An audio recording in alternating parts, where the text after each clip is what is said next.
Good morning, everyone, participants and partakers. So, I'm not going to give a detailed description about myself and the movement, since you all can see a brief introduction about this slide. Also, I reckon that you all already know about me, even without a self-introduction. Am I correct? Yeah. First, I think it's a glorious moment to extend my warm wishes and thank to you all on behalf of the National Institute of Business Management.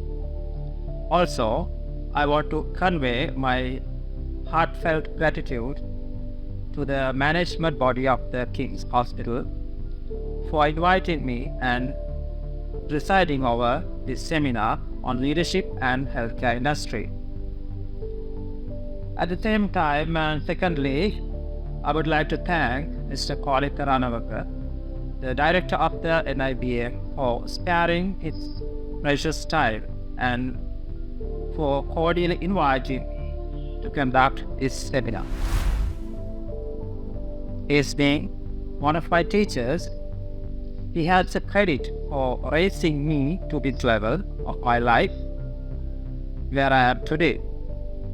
So, thirdly, if I were to describe about this workshop, it's an opportune moment to refurbish and motivate you all upon the leadership with our esteemed delegates from the King's Hospital today.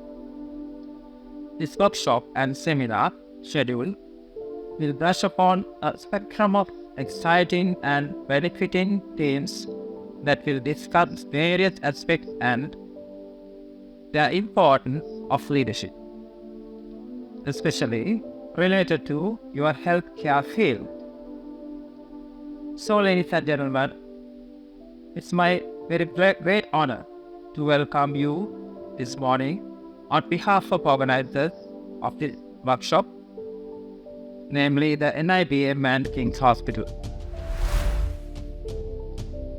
Also, it's great to be here, and it's also delighted to see so many nice faces today, some of whom are from different departments of healthcare industry, doctors, nurses, and administrative colleagues, and delegates from different levels of the hierarchy. It will be a very fascinating and engaging 3 hours for me as well as to you all to conduct this session, because it will be not just a workshop, but there will be a huge impact on the leadership journey of your life. Remember that. So, I think you all in the audience, you have been exceptionally helpful to make this a successful event by participation. Because without your participation, we can't make this event a successful event. So my heartfelt thanks to you all as well.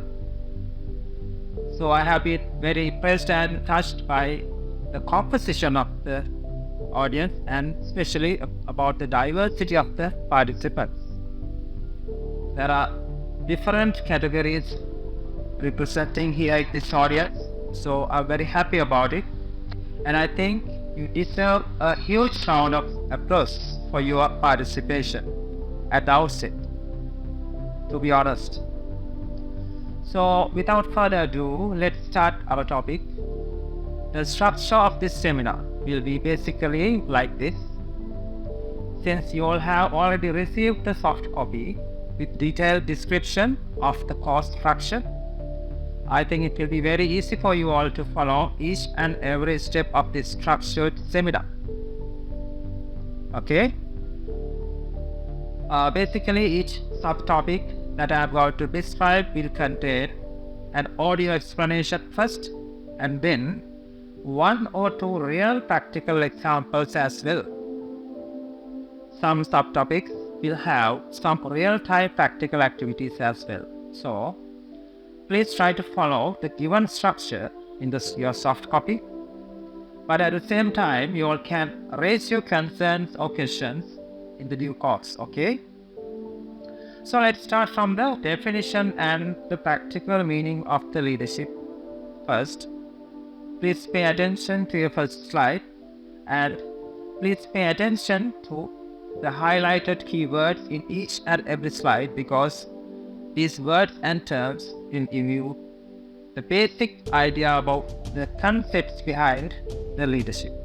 So let's start.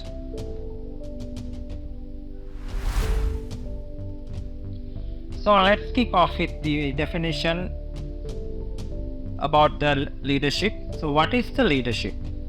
The leadership is the ability of an individual or a group of people to influence and guide followers or members of an organization, society, or team to get extraordinary achievement from ordinary people. So please pay your attention to the word ability. The leadership is an internal ability of a person or a group of people. And what will happen? These people can influence and guide others, the followers or members or subordinates of the particular organization or society to get extraordinary achievements.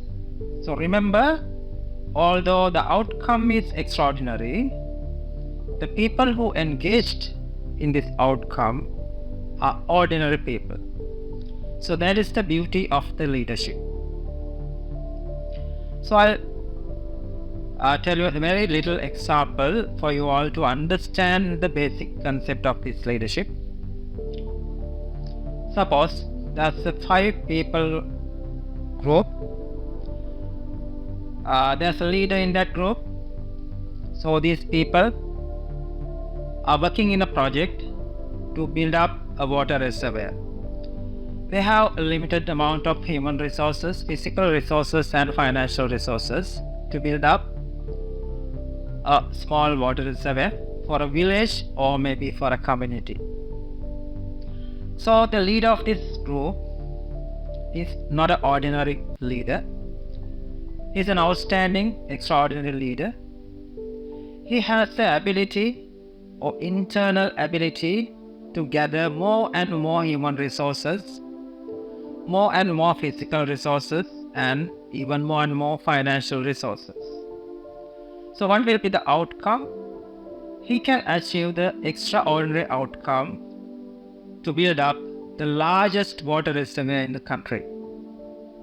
So you can see here the same number of people, 5 people, initial same number of resources, initially same amount of financial resources, but the leader of that group was able to collect more and more resources to build up the largest reservoir in the country. Was that efficient work? Yes. Was that a productive work? Yes. So that is the leadership. Anybody can build up that kind of empire using a very small amount of human resources and other resources. He is an outstanding leader. So remember, this word efficiency, efficacy or the productivity will be discussed in various topics in this session, throughout the session, because that is the fundamental theory of the leadership. So let's move on to the textbook definition of the leadership, but I'm not going to explain this definition word by word because you are not here to prepare for an exam. You just came here for a workshop to learn something about the practical implications of the leadership and its importance in the healthcare industry. So we just can have a look on this definition, but still you can see the word efficacious. In this definition, I highlighted the word efficacious That means the word efficiency, efficacious, still discussed in a very deep manner, even in the textbook definition. So that is the most important key word, which is a unique feature of leadership. Okay, now then, let's move on to the another dimension of the leadership, that is the power. Remember, majority of leadership is a kind of play, a kind of a game about the power. Am I correct? Yes, to be honest, every leader plays a game to sustain the power as well as to gain the power both. Practically, all are about use and the misuse of the power. That is a simple and a well-known secret about the leadership. But there's a one critical thing central to the leadership. It's the balance between how do leaders use their power for their own benefit, for their own interest, and for the good of others. Remember? So, maintaining this balance is a huge challenge for leaders. So therefore, this power and leadership and its balance, its unique mechanism has been discussed in very deeply, even in the literature, in the history, in the human civilization. So any leader should have a unique mechanism to maintain this power between the self-interest and for the good of others. Remember that, because this enables people to think about the fact that all power involves a kind of negative feedback, because where if you get the power above the level, definitely you might lose your comfort zone. Particularly for healthcare, you might able to improve the systems, procedures and the protocols, even the guidelines, processes, and as a healthcare leader you might able to give a very good service to the industry. But if you get the power above the upper limit, you might lose the whole core purpose, the whole fundamental requirement of the healthcare, especially if you lose that comfort zone and the upper limit of the power. So remember, having extraordinary power for a leader in the healthcare industry is one way it is dangerous, because you are dealing with people's lives. You are not manufacturing machines, or you are not giving any other service. So you have to be mindful about the limit of your power. For that, each and every healthcare leader should know at least something about the medicine and should have some knowledge about the healthcare industry, medical science, or at least they must have the experts around them to get advices. So I'm not going to give practical examples for this. If I elaborate a little bit more about this dimension of the leadership in relevance to the healthcare industry in Sri Lanka, if you go back to our healthcare industry and health ministry, free health services in our country, I can give thousands of examples how these leaders, political leaders, misused their power to ruin and disrupt our free healthcare service. But anyway, that is beyond the scope of this topic, so I'm not going to discuss about that. since you all are qualified and experienced professionals, you all know about that. So, having said that, I would like to talk a little bit more about the leadership and its psychosocial aspect, which is one of the most important aspects, a revealed, a hidden concept of this leadership, which is much more important in the healthcare industry. Remember, I'm still building up the foundation and the background of this session, of this workshop, for you to emphasize the importance of knowing about the leadership, the importance of having some skills, qualities in your personality as a leader. So I haven't come to the main topic yet, still I'm explaining the background. Okay, so if we talk about the leadership and psychosocial aspect, remember, leaders need to think about the impact and the psychological challenge of dealing with healthcare, because the healthcare industry is not like running an ordinary business. It's not like manufacturing Tesla cars or running a Google company even.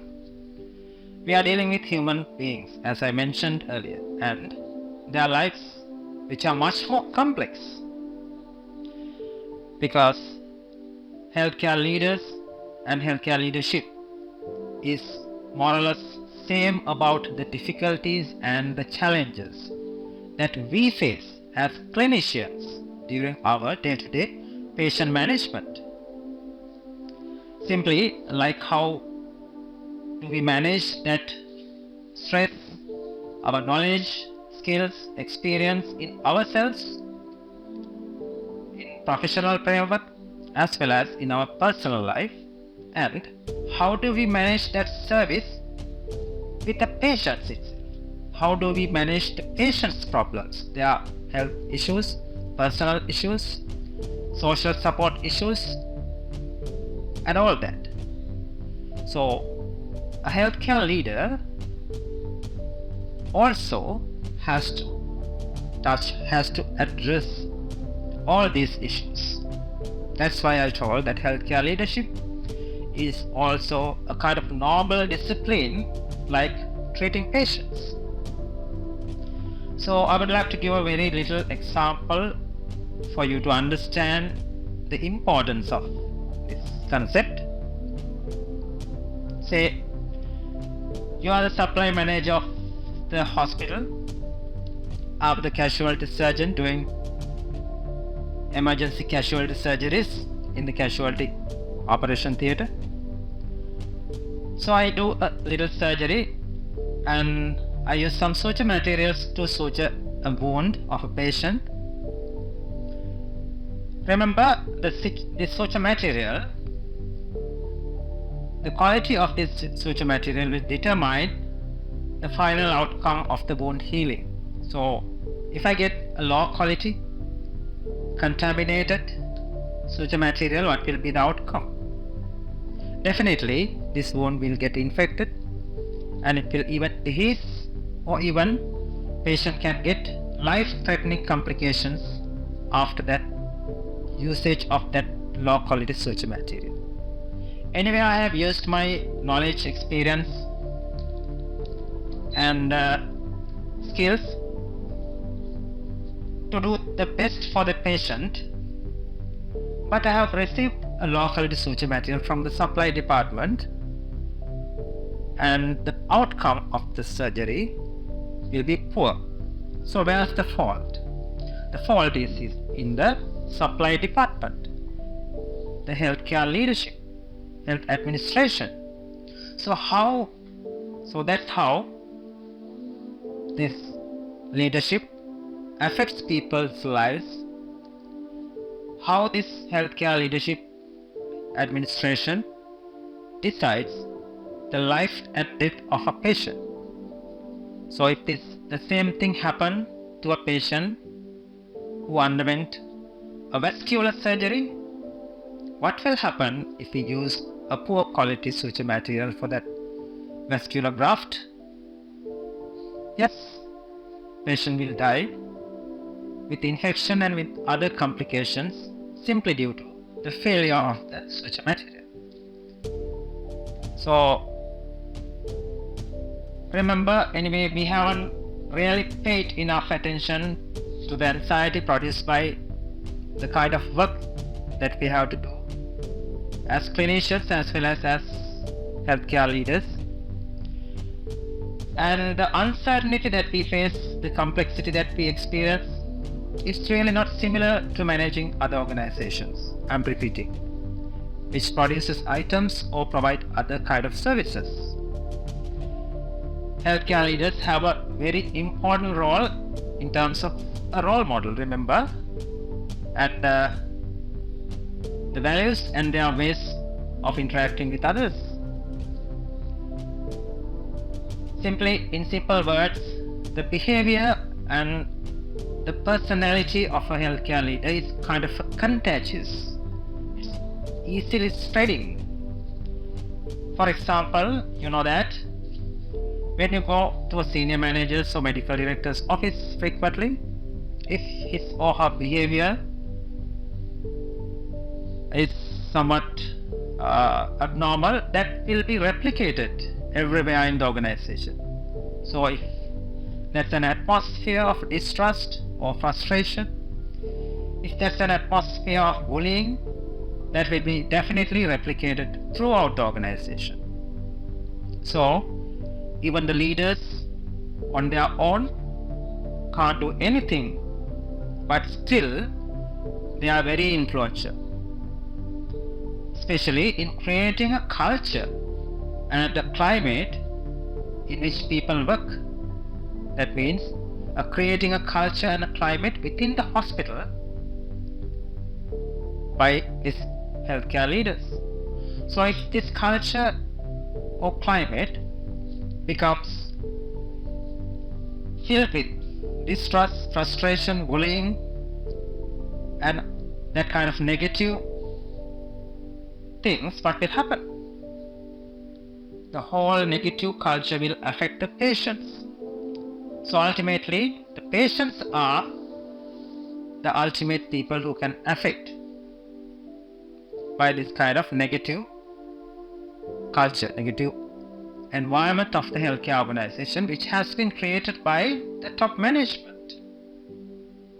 So that's why the healthcare leaders are very, very important as a role model for the whole organization. So I would give up with another small example. You all have realized that different sections, different departments of a hospital has different kind of reputations and the level of care depending on the quality of their leaders. Say for example, one ward which has been supervised by one consultant or one director or one manager can provide super quality service for patients, and they might have a very good reputation among the hospital, whilst another ward might have a totally different reputation with a totally unacceptable poor patient service quality, simply due to the lack of leadership qualities in the supervising person. So you all have this kind of experience in your setup as well as in other healthcare organizations. So one other important but unrevealed aspect of healthcare leadership is the social and psychological aspects of organizations, because as we all know, the healthcare organizations are kind of social systems. Why do I consider them as healthcare or social systems? Yes, because the story never ends after discharging the patient. Story never ends after treating the patient. This patient will definitely go to the society. The society means a part of the hospital. So whatever that we do here, whatever the things we implement for patients will definitely go down to the society, and it will definitely give a huge impact on the society, especially if we treat patients' mental health, if we are dealing with people's mental health, and especially if we are dealing with preventive medicine, and especially if you are dealing with people with lot of socio-economic problems. So if you are not providing the better quality, the scientific and rational service for that community, that itself can convert that society to a poor quality society. So all are interlinked. It's a network. The people will definitely deal again and again with the hospital services. It's kind of a religious center. The hospital is kind of a religious center because it can influence the people's future people's thinking pattern, everything. So the other important thing is people must feel free and feel psychologically safe to raise their concerns to care providers. That means for the hospital service providers, hospital staff. It should be supportive. It should have supportive network. So, and it has to be there in daily basis. So that psychosocial environment should be created in health organizations by the healthcare leaders, as I mentioned earlier, in each department level even. So if you don't have that kind of psychologically safe, free environment, what will happen to the society? They will never come to the hospital to raise their concerns and health problems to healthcare providers or healthcare workers, and they will remain in the community, and even they go after other care providers like illegal, illicit, whatever, not scientific, traditional methods. So what would be the outcome? If a community does not follow the scientific national health guidelines, if that community only follows the traditional non-scientific illegal health guidelines like what we experienced during our COVID pandemic in Sri Lanka, there are a lot of that kind of non-scientific cultural and traditional pandemic in Sri Lanka. There are a lot of that kind of non-scientific cultural and traditional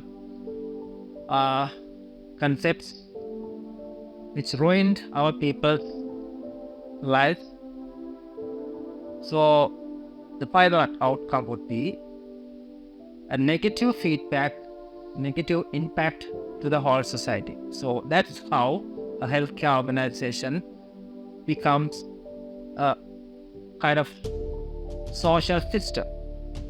So without understanding this basic human psychology, actually it is very, very difficult to do this task, to work as a healthcare leader.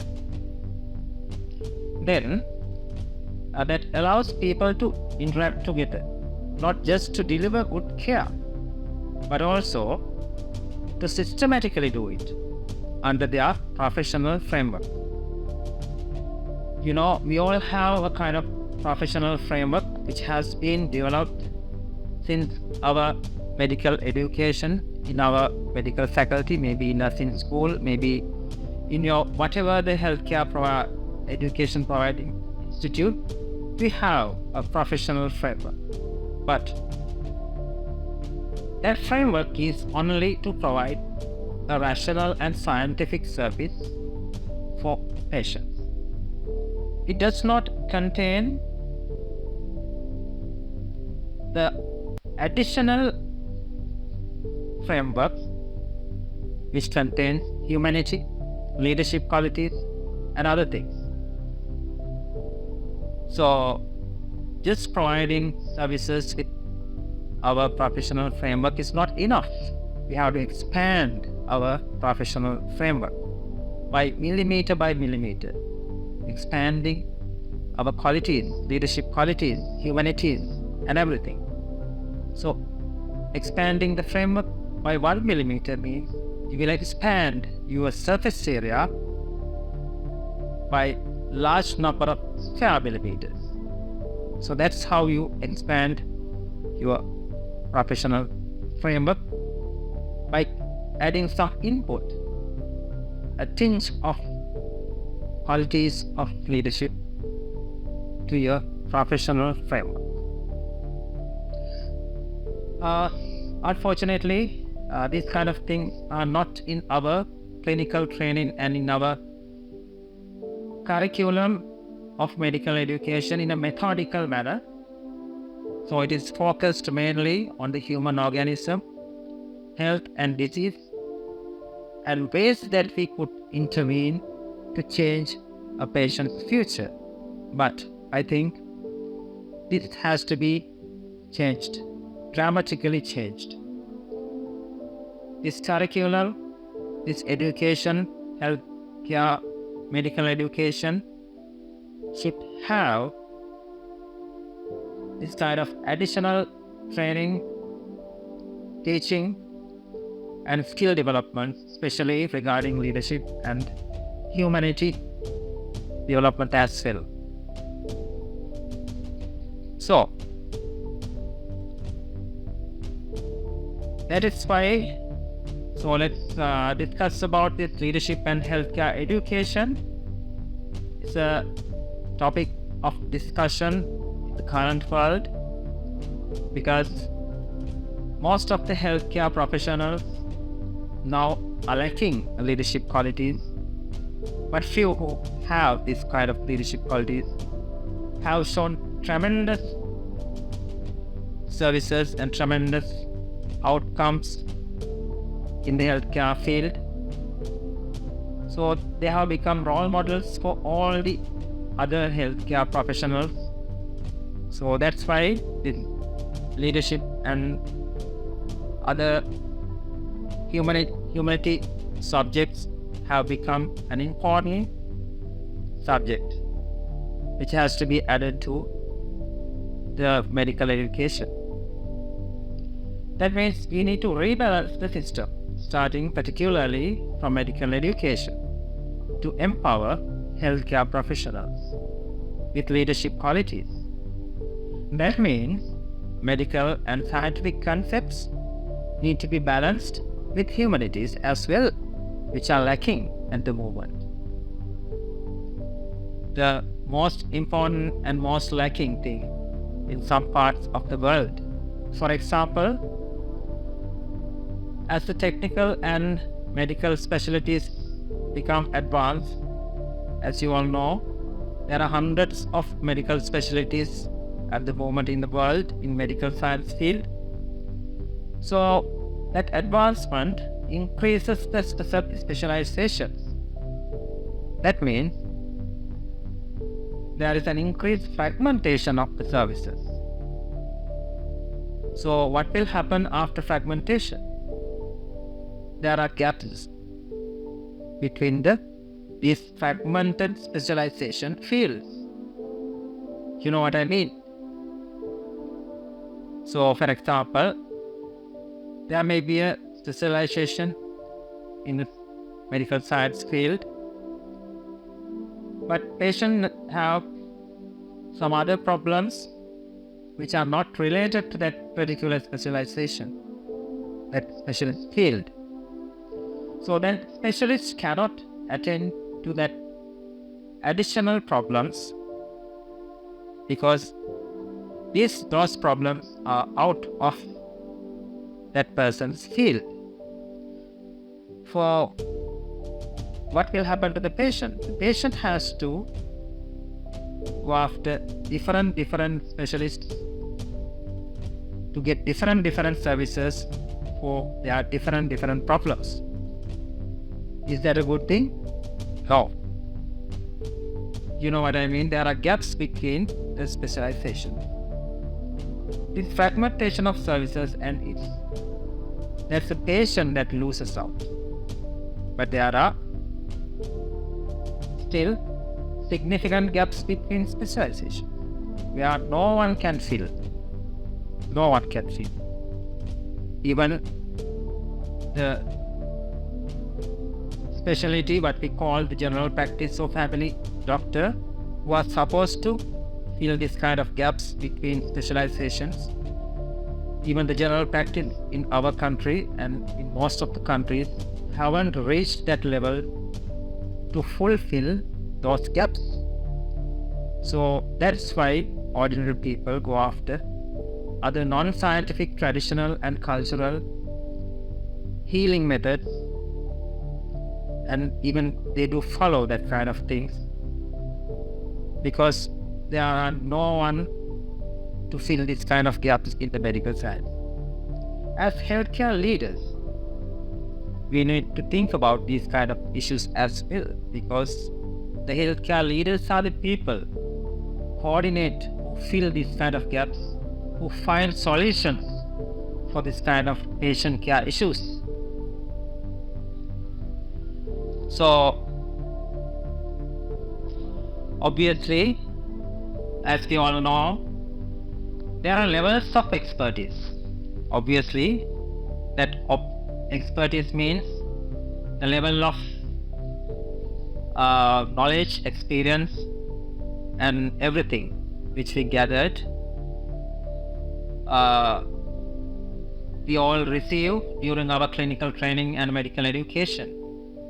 There are masters, specialists, experts in certain fields of medicine, maybe physicians or nurses, paramedics or pharmacists or even healthcare workers, right? But there's a step above that specialty we all need. What is that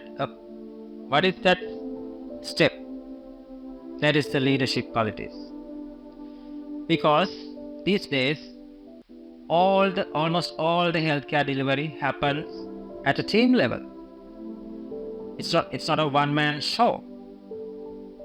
How do you scientifically lead a team? It's not sufficient to be a master of the medicine. Anybody can scientifically or rationally lead a team to provide rational and scientific service to the patient.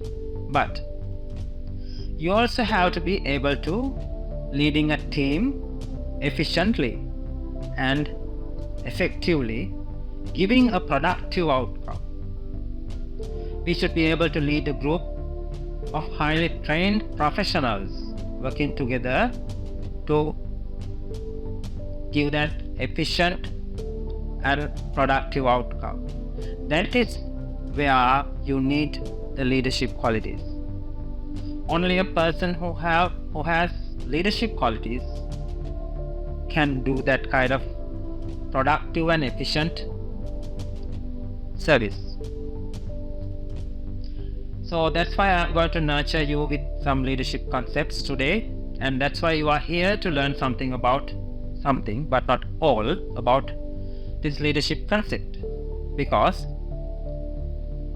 in a healthcare setup, it's not one set of eyes, it's not one set of hands, right? You all know that. It may be 5 or more sets of eyes which gives care for the patient. For example, in the operating theatres, it's not one set of hands caring for the patients. It's more than 20 sets of hands caring for the patient. So in that case, somebody needs to coordinate that.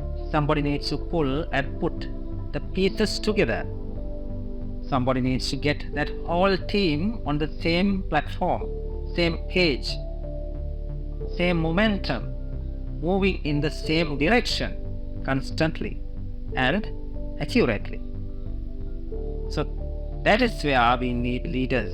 That is where we need the leadership qualities to do that coordination part, to do that pulling and putting pieces together part. You got it? Yes, good. But there's a whole new level in the current world, modern world, that distinguishes those who deliver scientific care versus those who organize and lead an effective or efficient care. You know the difference. So, scientific care versus efficient care. For that, clinical leads must have leadership qualities. No other way to do that. Remember, no other way to do it.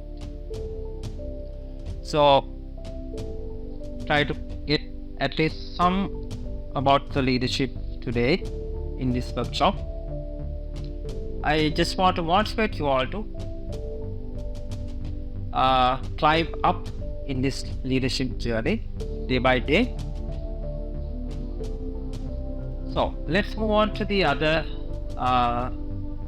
perspective of the leadership. To be honest, are we perfect healthcare leaders? Are we perfect healthcare leaders? So, how much do we really know about the patient experience? The patient's ideas, concerns, and expectations,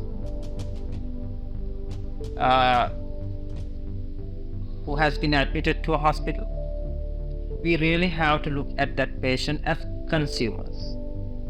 So if we consider patients as consumers, we have to think about their experience, their expectations, their ideas, and their concerns as well. Isn't it so? Yes. And we need to build competencies around what we call the consumer experience competencies within our organizations. So we have limited approach for that kind of concept, especially in government sector. If not, how do we fill this critical gap between patients' expectations and medical science expectations? So if I elaborate a little bit more about this concept, the medical science expectations and patient expectations.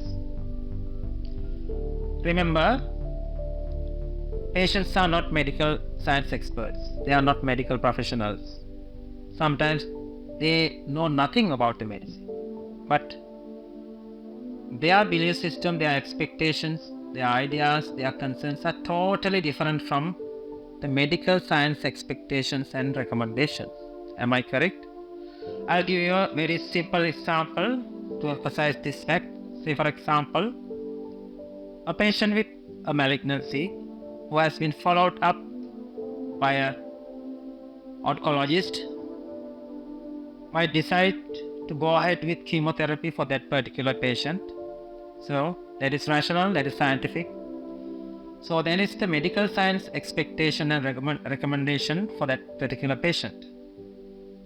So will that patient accept the treatment modality of chemotherapy without any hesitancy? No. Not all patients will accept 100% that kind of medical science recommendations. The patient might have different expectations, different concerns, different idea. Maybe he or she may be worrying about the financial impact of the chemotherapy. he or she might have concerns about the long-term complications and side effects of the chemotherapy. And he might be having ideas about other patients who have got serious side effects after chemotherapy, and he might be some reluctant to get chemotherapy. So please do not expect almost all patients to follow our recommendations without any hesitancy, without any objection. So there's a very, very big gap between those two concepts. So that is where we need the healthcare leaders to fill that gap. That's where we need healthcare leaders to address, touch those patients' requirements, expectations, to tally it to the medical science expectations. You got it? Yes. Otherwise, we can't do this, and we can't give this service, and it will not be a productive and efficient service for the whole society, whole community. So what will happen if that patient refuses the chemotherapy, and if we go after another non-scientific, traditional or cultural method, or may even be spiritual healing methods? So if the whole community, whole society behave like that, what would be the outcome? Yes, it will be definitely a pathetic outcome.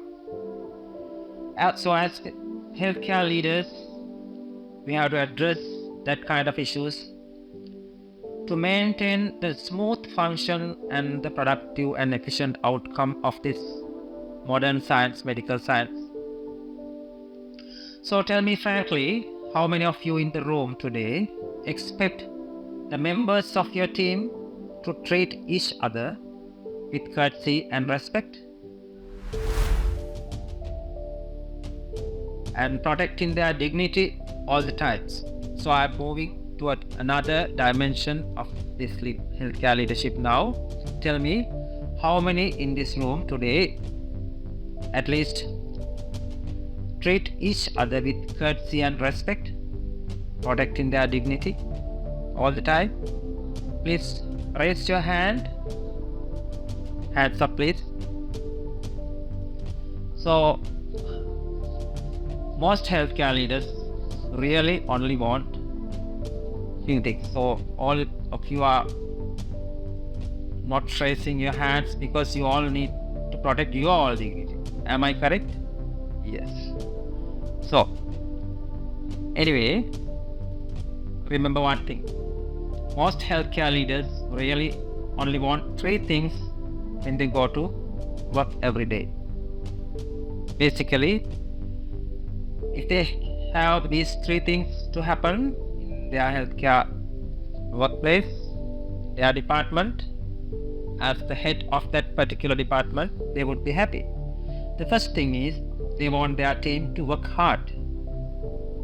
They expect hard working from their subordinates, colleagues, and from their junior members. The second thing is they want their teams to get along and have the harmony in the particular department, because they don't need to see conflicts, problems, issues. They don't need that. Number three, they want their teams to have patience always towards the leader. Patience means they expect their subordinates, members, employees to wait until they give answers to their problems. Patience. But from the employee side, they don't have that patience. They always need problems to be solved very quickly. They always expect answers to their problems very quickly. So that is where always we get conflicts, problems. So the problem is most of the healthcare lack the skills, tools and training that they need to know how to do all these things every day. That means how to get their subordinates and employees work hard, how to have the harmony and how to have the patience in their employees. Say, for example, remember, leadership is kind of a constant drumbeat that other members dance. If your drumbeat is not powerful enough and if your drumbeat is not musical enough to make your subordinates dance automatically, then you will be the only person make efforts. Remember, say for example, if you are in a party, if you hear nice music, what will happen to you? You will feel a little difficult to be seated in your chairs and you will definitely join the dancing floor automatically. That's due to your neuronal activity, the brain activity. So the same thing is applicable for this leadership as well. So if you can play that drum beat in a musical enough manner, the other members will dance in a more efficient manner to give you a productive outcome. So let's see how to play your drum beat of leadership properly and how to make others to dance spontaneously. So now we have arrived at the main topic of the leadership. Up to now we have discussed about the background. So now let's discuss about some concepts of the leadership. So the introduction to the leadership qualities. Remember, more than 50 qualities of the leadership have been identified that are important to great leaders. You all know that some people are born with, or they are naturally gifted with these kind of leadership qualities. That's why they have become leaders since their childhood. They invariably become outstanding and great leaders during their childhood. So I can give thousands of such examples from the human civilization, but you all know about it. So remember, these leadership qualities have been identified by different researchers, different psychologists, by analyzing their personalities, their life stories, their characters, and their personality traits and all that. Scientifically, they have derived by researchers, and they have identified and well documented these personality qualities as leadership qualities. So in the good old days, there were particular leaders who have kind of genetic component, because in their family they all become leaders because they have that genetic trend, that genetic influence. But in the modern world, since we have all these qualities which has been documented and analyzed very well, anybody can practice, learn, and can get developed these qualities in their personalities by practicing and learning. That is the advantage of learning these concepts. Remember, for a person to become a unique person, for a person to have a unique thinking pattern or belief system, there are few inputs as I mentioned earlier, in addition to the genetic component, the social input plays a major role, because the nature of the society which they have been raised, which they have been living, plays a major role. And other thing is the culture, the education, even the geographical and spiritual influence all plays a major role to make their personalities a unique adaptation to the life. So, but there are several leadership qualities that seem to stand out as being more important than the others. So I'm going to discuss 7 or 8 such qualities here. The good news is that each of these leadership qualities can be learned, as I mentioned earlier, can be trained. Therefore, if you don't have these qualities, they must be learned and practiced, and they have to be developed by repetition. So unlike some inborn emotional and personality qualities of great leaders, which are difficult to mimic or which are difficult to learn, the things which I am going to mention hereafter can be learned very easily, can be trained very easily.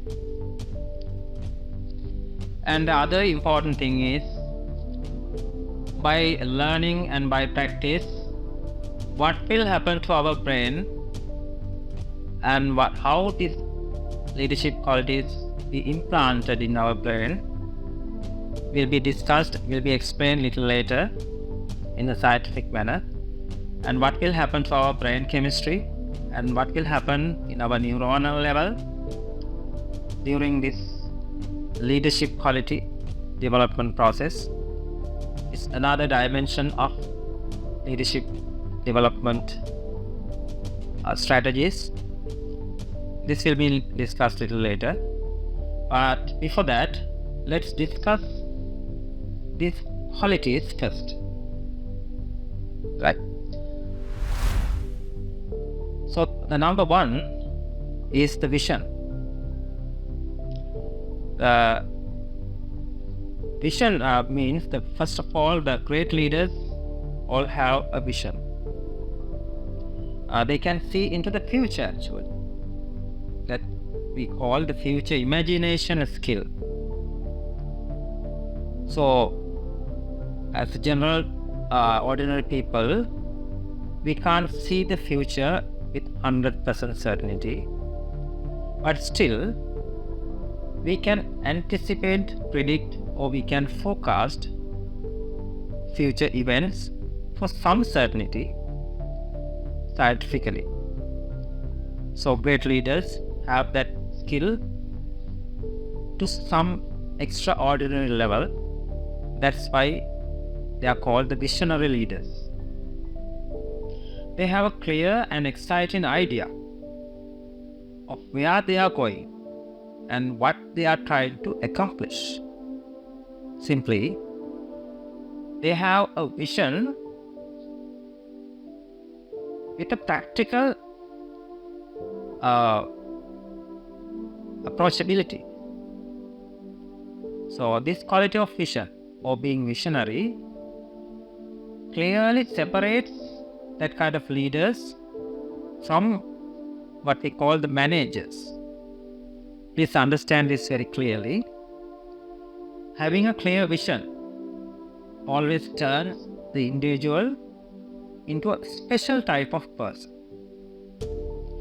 This quality of vision changes a transactional manager, that means a manager who works with people to get the job done, into a transformational manager or transformational leader.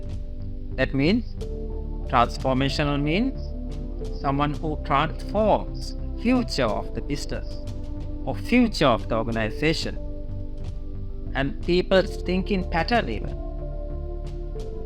Remember, whilst a manager gets the job done from peoples or employees as an obligation or as a responsibility, a visionary leader can tap and sensitively touch into the emotions of their employees to get the work done as a passion, not as a job, not as a obligation, not as a responsibility. They get done the work as a passion. So that is the quality of vision. Say for example, I'll do a very little example. So how do we do this?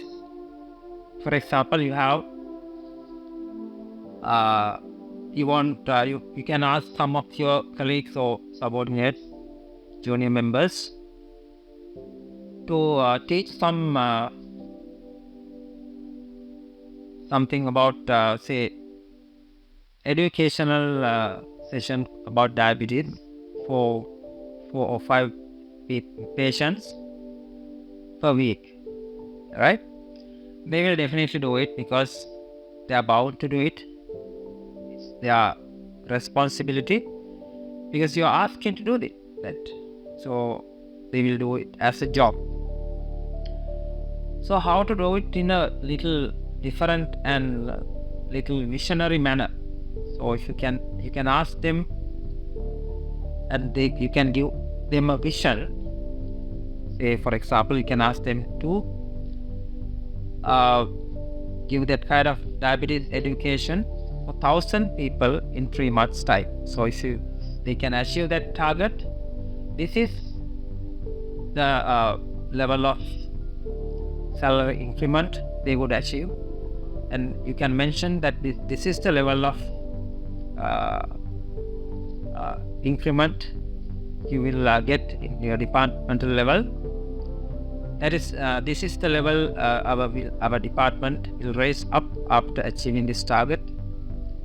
So likewise, so in that case, you are giving an clear and exciting target for their lives as well, not only about the organization. So then they will work not only to raise your department up, as well as to raise their own lives to a little higher position, because they have a vision to have a better life, better reward, better feedback after achieving that 1,000 people target. So that's how you implant the seed of visionary thinking inside the brains of your employees, giving a broad and clear, exciting idea about the task which they are supposed to do. Got it? Right. Then the second quality of the leadership is the courage.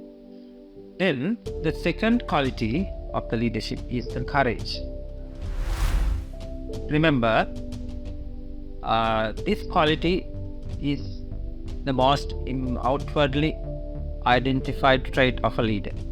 Among all the leadership qualities, courage is the most important and compulsory quality of a leader, because you have to have the courage to have all the other leadership qualities. You have to have the courage to be a visionary leader. You have to have the courage to have a clear vision. Also, you have to have the courage to have the honesty and integrity and all the other leadership qualities, which I'm going to describe little later in few minutes time.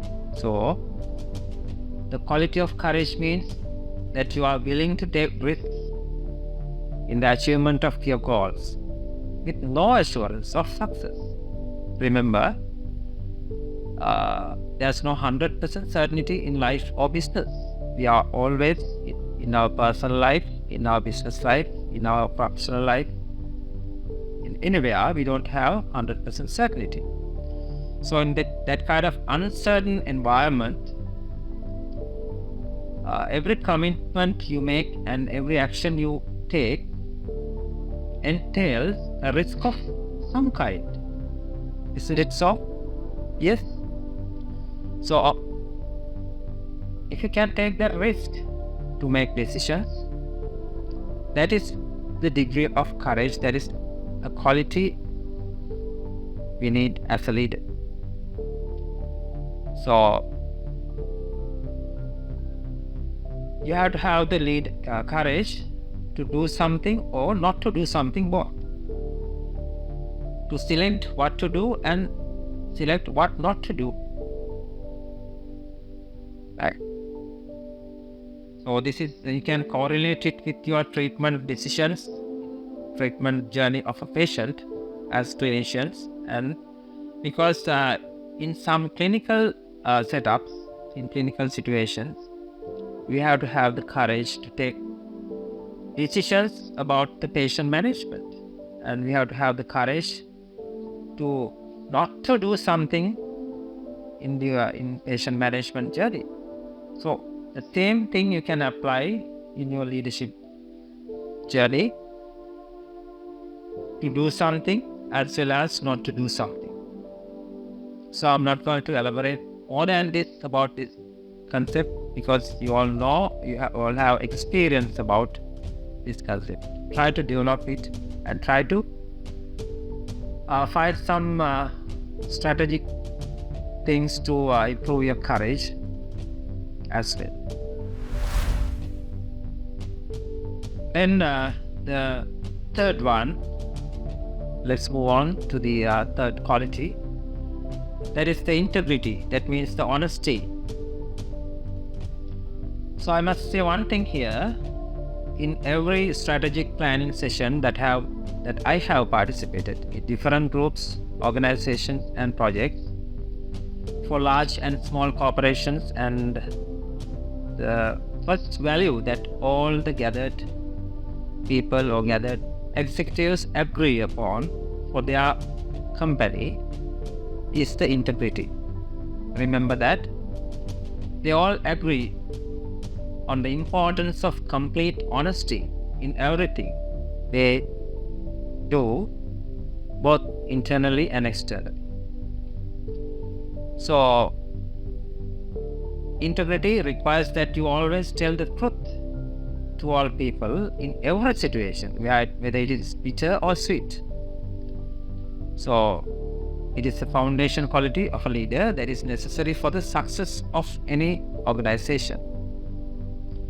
So especially if you are dealing with foreign organizations, international organizations, what I have experienced in my personal life, they expect this integrity and honesty in very high standards. So you can make mistakes, no problem. You can accept your mistakes. You can tell that, yes, we have done this wrong thing, we have done this mistake, so we are going to correct this. That is the level of integrity they expect.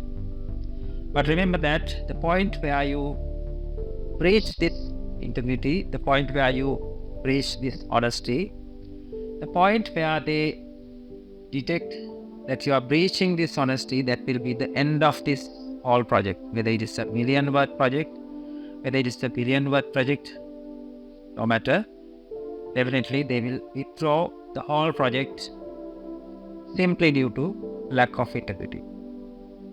So remember that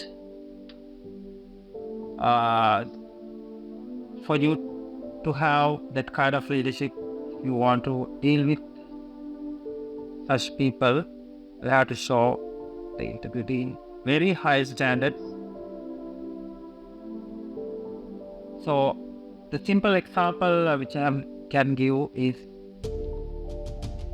especially in patient care situation, if you have to deal with families of patients, say for example, if you have done something wrong during the management of the patient, if you have done some mistake in the patient care, usually we are a little reluctant to tell it for the families or patient even, because of the risk of getting a negative feedback from the family members. But that should not be the way actually. In developed countries, especially in European countries, they never do that. If they have done a mistake, you have to have the courage to accept it. You have to have the courage to tell the truth for the patient as well as the family. If you can manage the initial conflict as a difficult situation, you can build up a good trust with the family members, even with the patients. So that trust will raise you up in your leadership journey.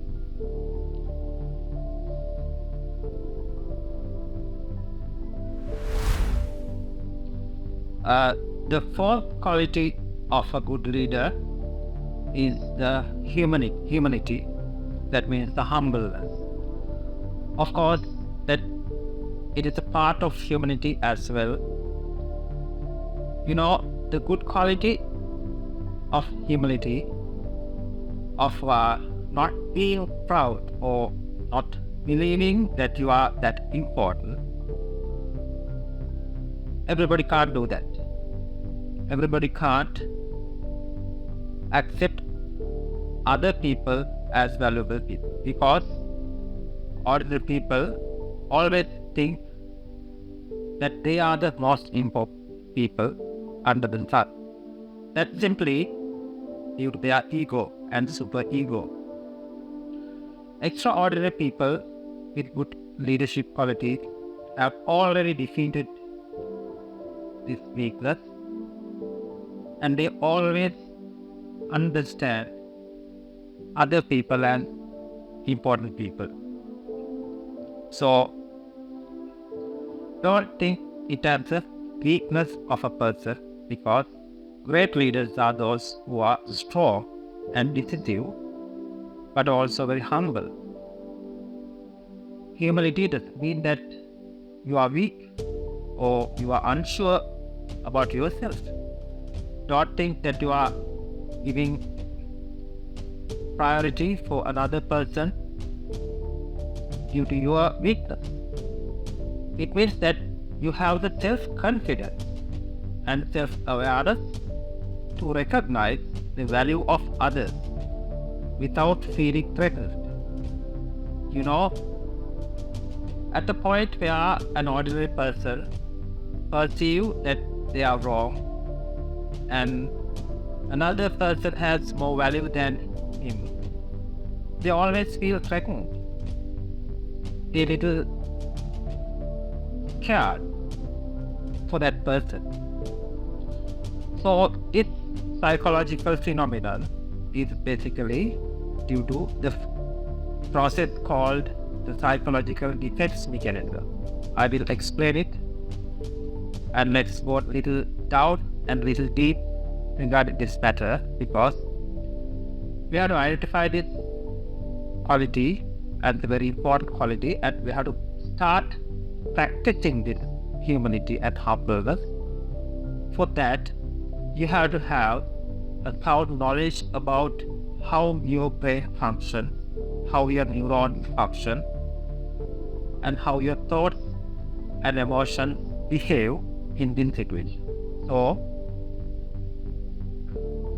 we all know that in human brain, we have a primary or primitive brain structure, what we call the limbic system.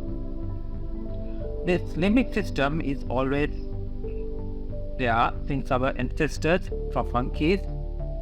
That is basically to protect us from external environmental threats. So, whenever you feel someone is overriding you, whenever you feel someone is superior than you, like in this kind of situation, your limbic system tends to activate. And it always sends signals through your neurons to your frontal cortex, where your intellectual and cognitive functions are going on, to not to accept that fact. Actually, that is a kind of protective mechanism. This limbic system activates your frontal cortex to not allow that other person to override you, simply to protect you.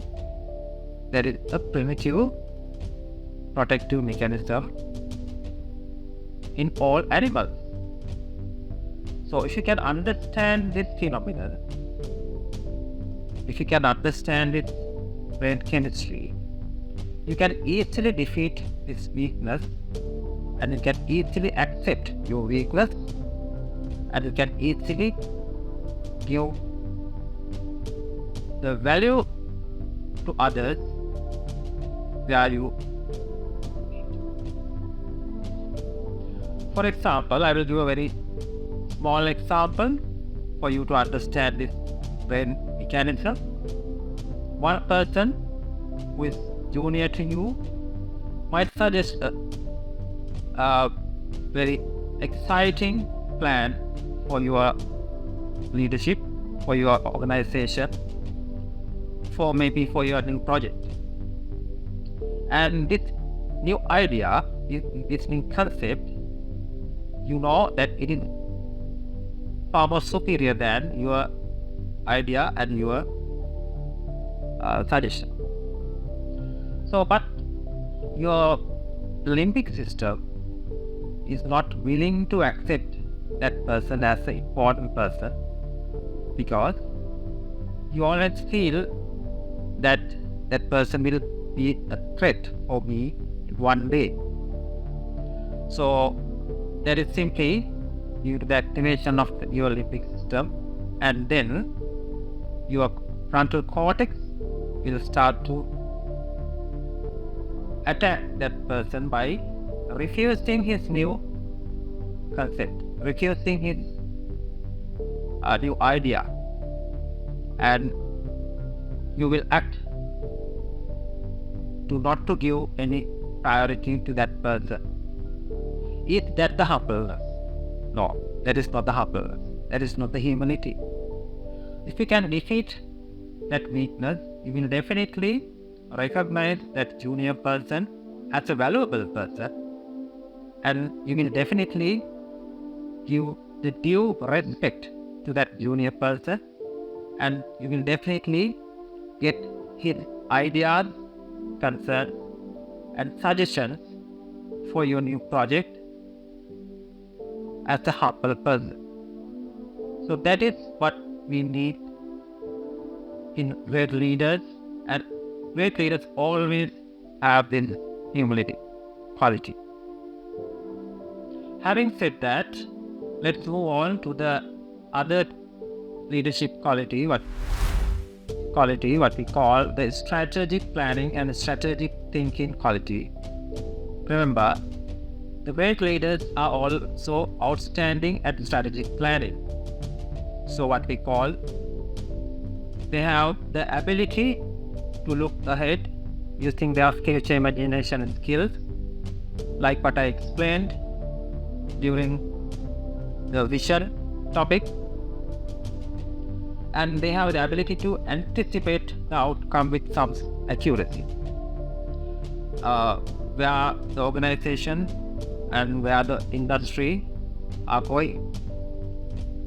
Great leaders have the ability to anticipate the trend and other things well in advance of their competitors.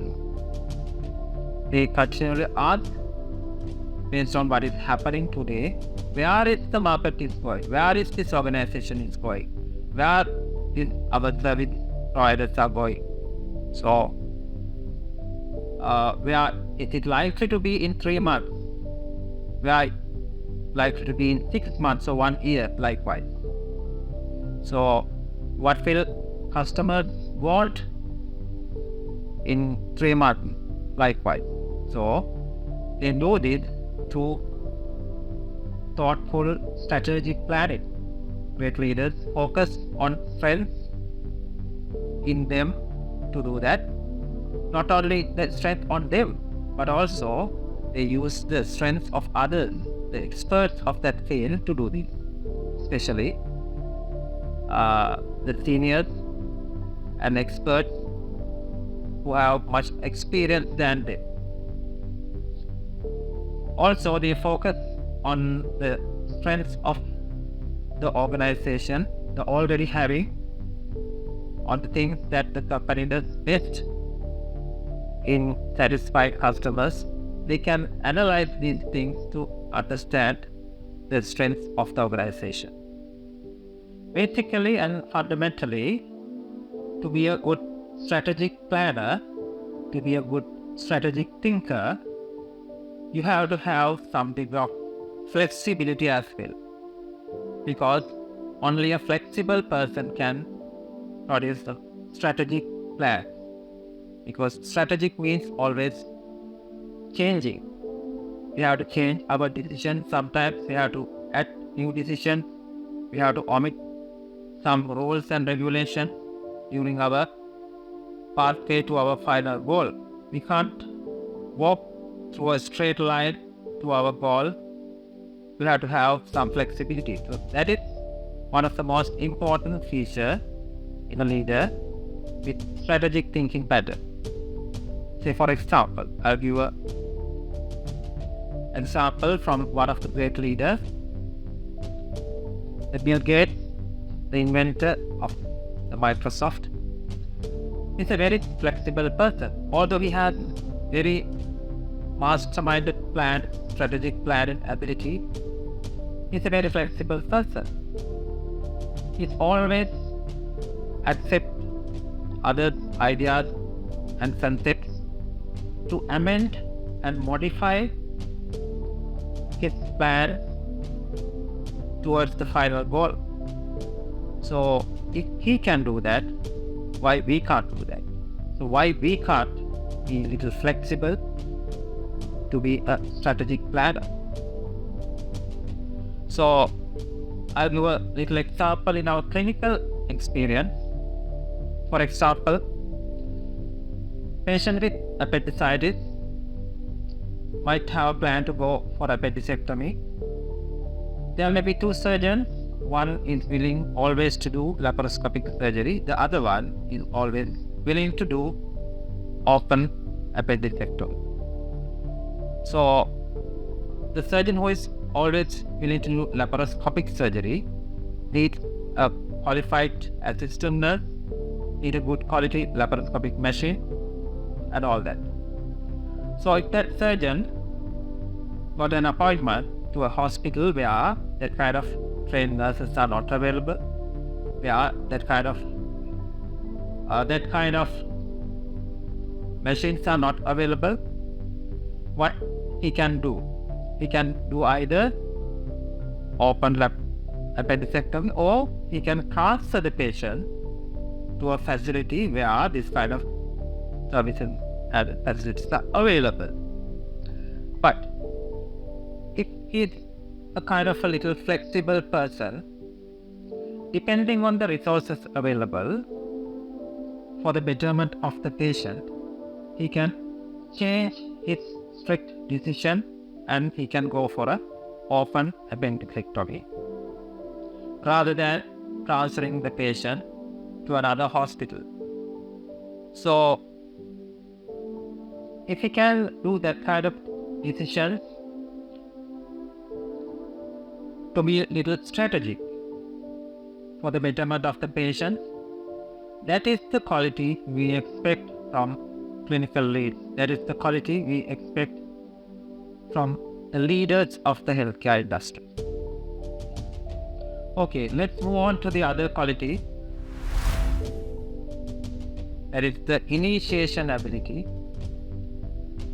The 6th quality, that means your ability as a leader to take the initiative and deciding how something should be done. and make sure that everyone is focused and concentrated on the most valuable use of their time for the thing which you have initiated. So this quality nowadays is lacking in most of the healthcare leaders, healthcare professionals. They are a little reluctant. They are a little reluctant to take decisions and initiate new things because of the fear of criticism. The fear of criticism is the most dangerous weakness which you can see in a person, and it will never can be seen in a leader. If you have a fear of criticism, you can't start anything, you can't do anything. Therefore, the most important contribution you can make to your company is to be a leader with initiation ability. This is to accept responsibility for starting something difficult and to obtain results and to motivate others to go forward. So if you start something, others will also get motivated, and if you can accept the initial criticism and objection, you can modify your plan and you can go ahead until you reach your goal. That means you can start in a small scale, you can do improvements stepwise thereafter, and you can reach your goal. I'll tell you a very small example from my life. When I was working at General Hospital Madra, about 10 years ago, we didn't have a separate casualty operation theatre. We only had one operation theatre for both casualty patients as well as for routine patients, routine surgeries. This matter has been discussed in various levels, various meetings, in various consultants and directors, all that, for months and years, but nobody started a mission to establish the casualty theatre. One of my bosses, I don't want to mention his name here, a consultant surgeon, initiated a mission to establish a casualty theatre in the General Hospital Madra. So he raised a fund. A lot of well-wishers of the hospital, the community, in the business field donated millions for that project, and finally we were able to establish a nice casualty operation theatre. But remember, in the due course, during the process of the development or establishment of this new facility, we got a lot of criticisms, objections, and some people even criticized about the color of the tiles we used and the quality of the paint we used to the walls and even likewise. So we were able to manage the initial kind of objections, and we were able to gather more and more financial and human resources to modify these things to establish a good quality operation theatre. So that is the initiation ability of a good leader. So my boss, the consultant surgeon, he gave us a good initiation ability. It's me who coordinated the whole project, so I know what happened. Otherwise, it won't happen. So that's the best example I can give in my experience. Then the next quality of a leader is the ability to solve problems. The problem solving is the art. It's an art of finding solutions to complex or ambiguous issues. So in a leadership context,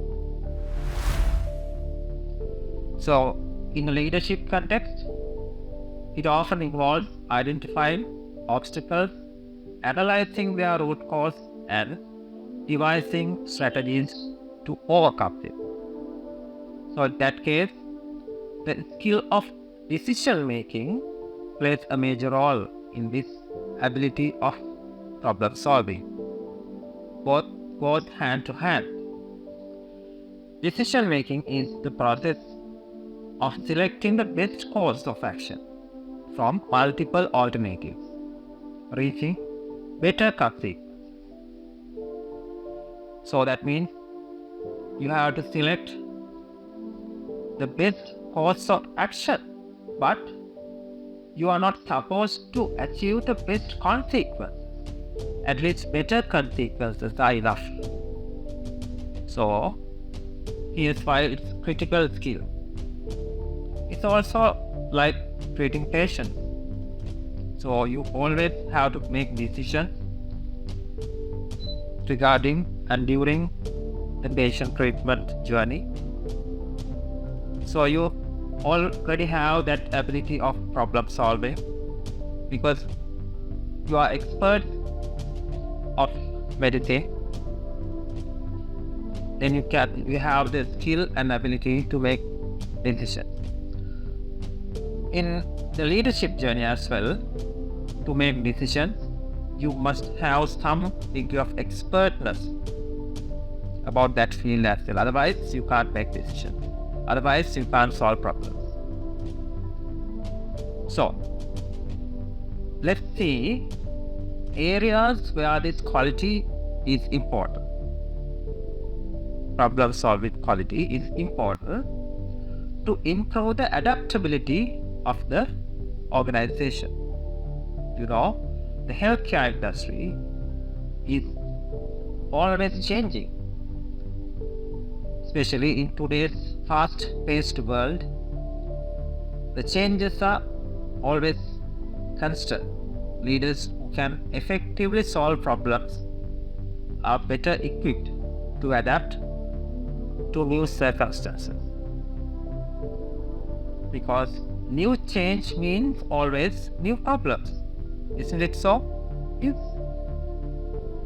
So, healthcare industry, since it is always changing, we always face new problems, new issues. So, this problem solving ability is a must for healthcare leaders. It also helps to keep their teams on track.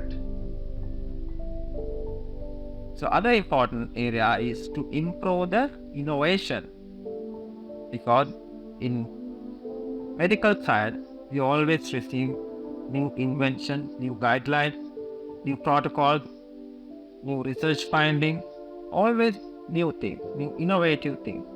So these new innovative things means always new problems, new issues. So we have to have the ability to solve problems which we anticipate during this kind of innovative procedures. So problem solving always encourage creative thinking. If you want to do innovative things, if you don't have the problem solving ability, you can't do creative things. Leaders who foster innovation within their teams can find unique solutions that give their organization a competitive edge. Unique solutions means nobody can't compete with that solution. You are making creative, unique, and special solutions, special plans, special innovative things that nobody can't mimic, nobody can't follow, nobody can't imitate. So that is the beauty of having problem solving ability. The other thing is, the problem solving ability is very important for conflict resolution as well, because disagreements and conflicts are inevitable in any organization, especially in healthcare industry, because we are always working with different categories of professionals which have very a large gap in their professional framework and belief systems and social backgrounds, education system and all that. So conflicts are very common in healthcare industry. But the leaders who have skills in problem solving can mediate disputes and maintain a harmonious working environment because of their problem solving ability. Because the conflict means always a new problem, a solved issue.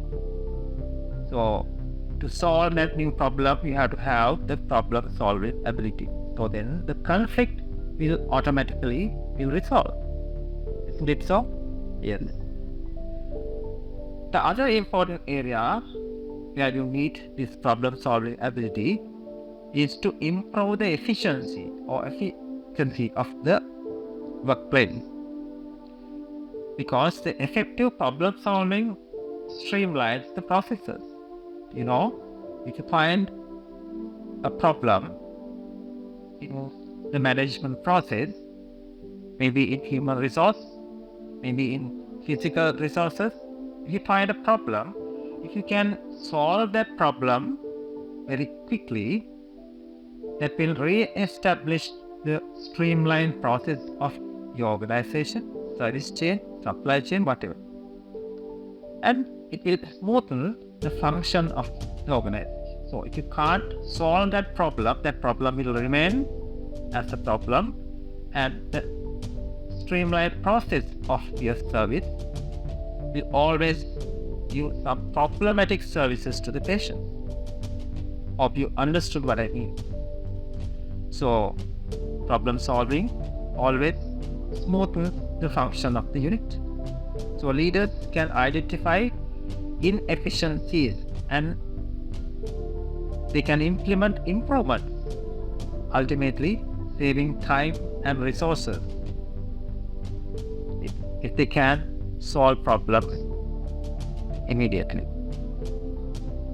So one important dimension regarding this problem solving ability is because some leaders are very keen of problem solving, but temporarily.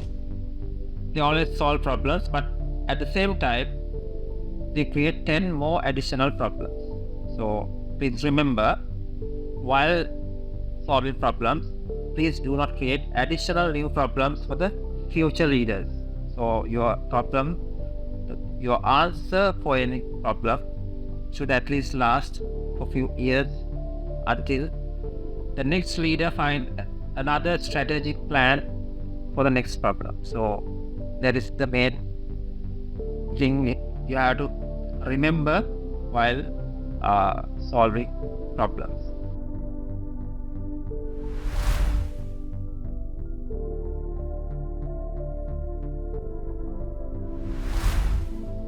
The delegating tasks. In any leadership role, it is important to delegate tasks effectively, as it makes the best use of time and resources. So, delegating tasks means assigning responsibility for a specific task or project to another person or group. So, this can free up leaders' time to focus on their own projects and spreading out the workload and developing other skills as well. You know, we all have 24 hours per day. We have a limit of the usage of our time. So if you can delegate your work to another additional person, you will get 48 hours. If you can delegate your work to another 2 employees, you will get additional another 24 hours. So that's how you get additional time for your management, your leadership, your project by delegating tasks. But when delegating tasks, it is very important to be clear about what is expected from your employee. What is expected from the person you are delegating the task. and you have to make sure to provide adequate resources, maybe financial, maybe physical, or even additional human resources.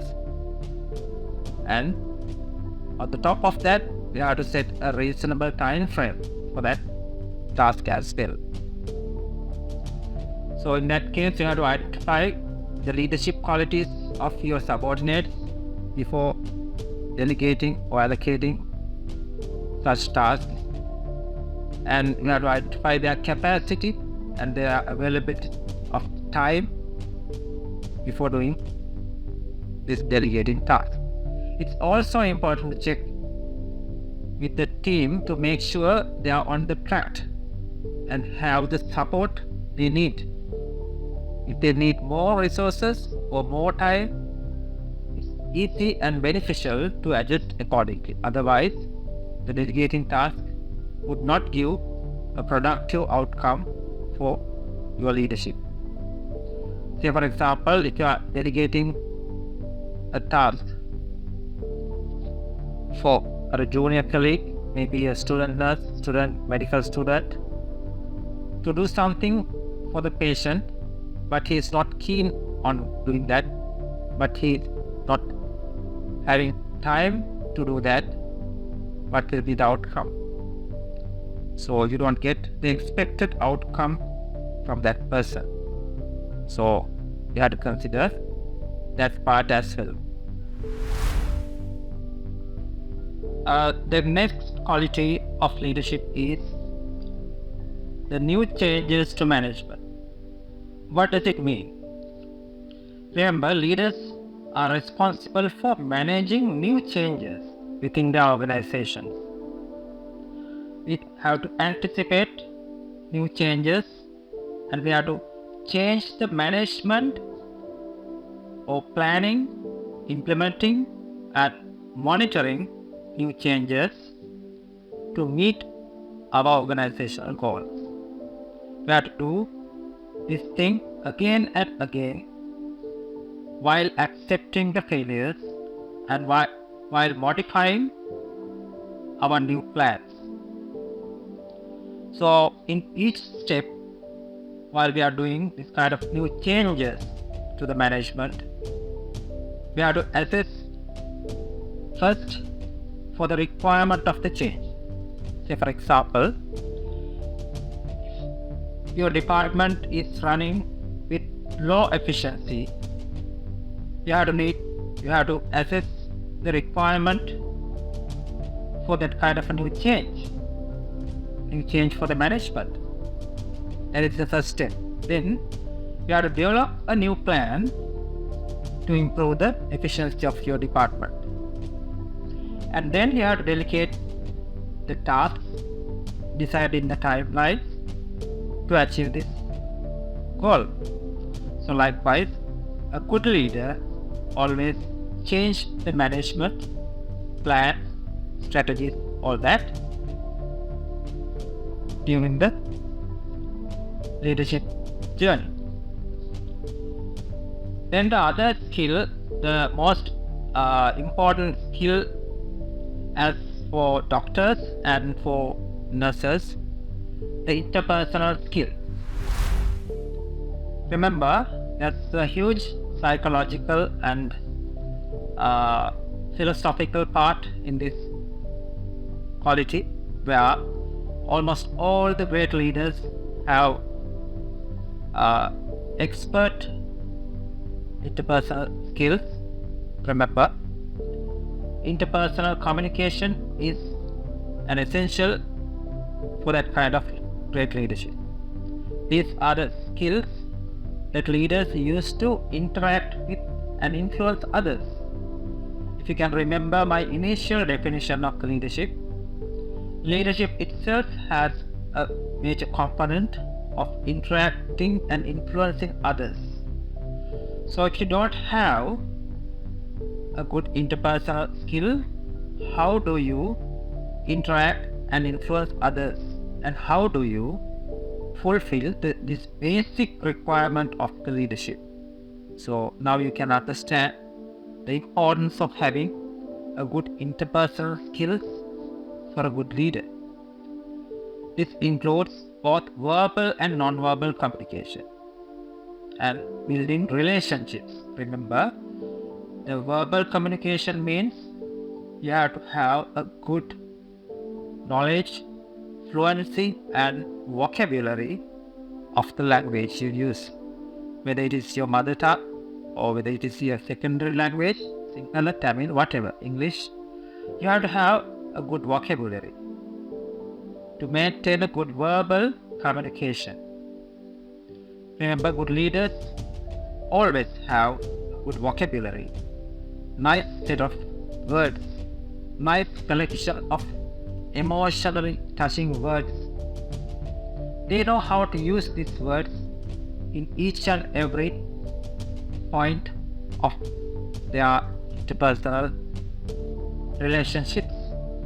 So that is the beauty of using this language fluency and skills to maintain the interpersonal skills. But in addition to this verbal communication skill, the non-verbal communication also plays a major role. That may be body language or even be some action which is not meant by words. So that action itself can influence, interact others without using even a word. You know what I mean? Alright? And the next step is the relationships. How do you maintain those relationships both professionally and personally? It's an art. Both building up relationships and maintaining relationships is an art. But remember one thing, in the human existence, if someone asks what is the most stressful thing in life, in human existence, remember that is the relationships. Because relationships are the things that can impact your emotions and feelings and can manipulate those things and precipitate stressful situations. So if you can manage that relationships in a smooth manner, you don't have to have that kind of stressful situations. So I would like to elaborate a little bit more about this relationship issue, because to be a good leader, you have to have this quality in your life, both in your professional life as well as in personal life. If you can understand your brain function, if you can always be mindful about your thoughts, feelings and emotions, and if you can detect your own stressful thoughts, feelings and emotions at a glance, and if you know at least something about how to manage this kind of stressful thoughts, feelings and emotions, that's enough. It's that simple. Being mindful, detecting your stressful thoughts and practicing strategic ways to manage this kind of stressful emotions. So you can build up and maintain any relationship with anybody, because you are somewhat emotionally detached within that relationship, whether it is professional or personal. So you can tolerate anything inside that relationship without getting much stress. So that is the fundamental art of building and maintaining relationships. So the best leaders know how to use these skills to motivate, inspire and persuade others. So to motivate, inspire and persuade others, you have to have all three dimensions which I have already mentioned: the verbal component, non-verbal component, and the relationship part. Remember, without having any kind of relationship with anyone, either professional or personal, even though you use the best vocabulary, you can't motivate them, you can't inspire them, you can't persuade them. So you have to have some kind of relationship in your workplace, in your organization, with your subordinate as well as with your seniors to do this task. So these skills are essential for any leader who wants to create a positive work environment and inspire employees to work towards a common goal. While some people are naturally gifted with strong interpersonal skills, but you also can learn and develop them over time by practice and by learning them by this kind of sessions. Remember, if you want to be an effective leader, you have to focus perfectly on your interpersonal skills. To develop this kind of interpersonal skills, you have to have some degree of emotional maturity. Emotional maturity means you are a mature enough person to have a better sense of life. You know what is wrong, you know what is correct, and you have the confidence to select what is wrong and what is correct. Remember that better, understand that better. Knowing what is wrong and what is correct is not enough to have the emotional maturity. We all know since our childhood what is wrong and what is correct. But if you don't have the maturity or capacity to select, to do what is correct and not to do what is incorrect, knowing that fact is not enough.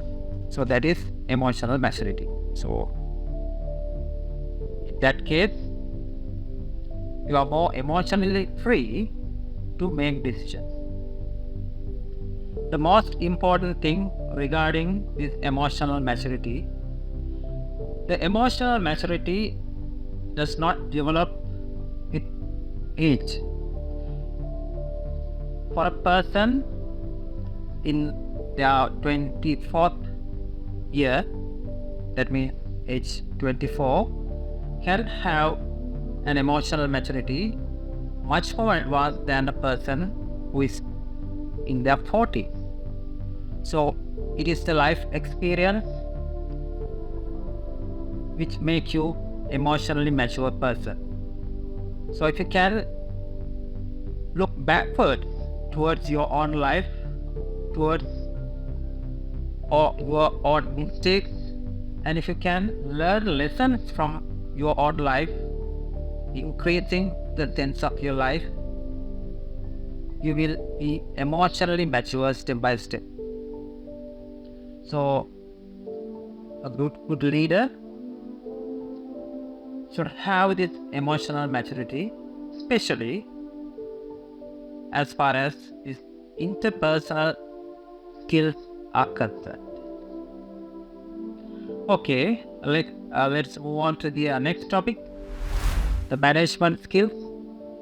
So I'm not going to describe about this topic because the management skills is a different and totally unique philosophy, a total different subject. We might need another separate session to discuss about this management philosophy. So let's bypass this topic and let's start the communication skills. Number 12. If you talk about the communication skills, there are a few points I want to highlight here for you all to emphasize the importance of communication skills. Good leaders are effective communicators. Getting their points across clearly and concisely. They understand the importance of body language and tone of voice even. Remember, they also are good listeners. They know how to listen. So, communication skills are essential in every aspect of leadership, as I mentioned earlier. Interpersonal skills, motivating team members, and building relationships with stakeholders totally rely on good communication skills. And leaders who can master the art of communication are more likely to be successful leaders. That is obvious, especially in politically field.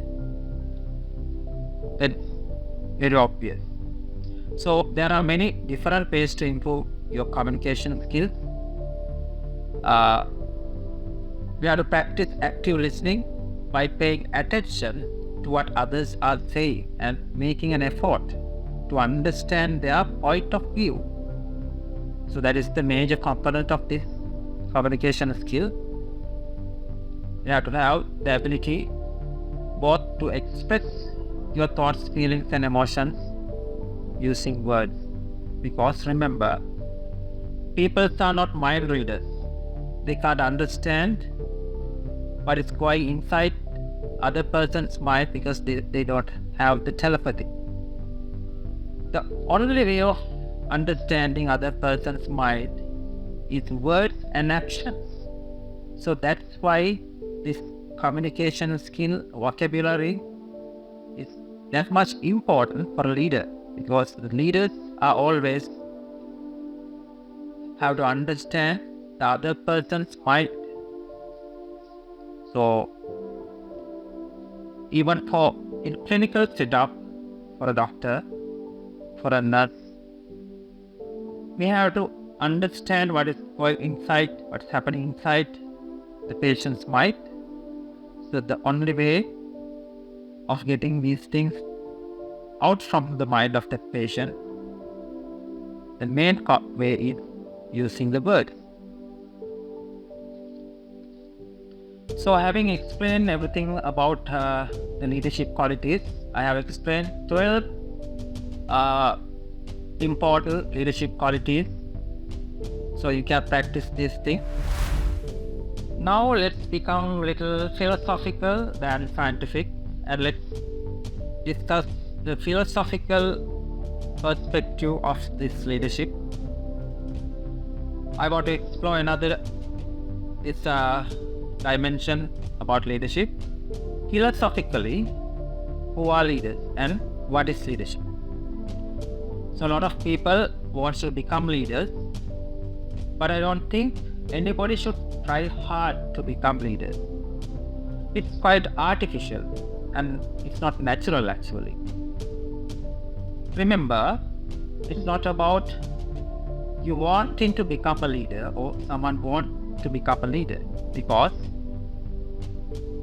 of a certain things that you have done within yourself, or a certain level of observation, experience, intelligence you have, you are able to see something that most other people can't see. So at the moment you are able to see something that most people are not able to see or understand, and then other people will naturally recognize you as a leader because you are seeing something on behalf of them, representing them. You are doing something on behalf of them. So that's why they recognize as a leader. So in this leadership context, if someone is able to see something and do something that others cannot do, so everybody wishes he must take charge of the situation, because naturally he will be able to do something that the others will not able to do. So what are the qualities of leadership then? We have discussed 12 leadership qualities so far. So according to this philosophical viewpoint, what are the qualities of leadership?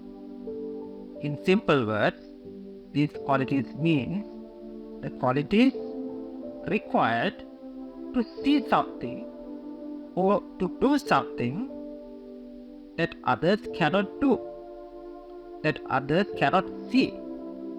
Am I correct? Yes. It is that simple principle. So leadership is like sitting on a mountain top where you can see everything from a higher position with a wider angle and using a broad visual field.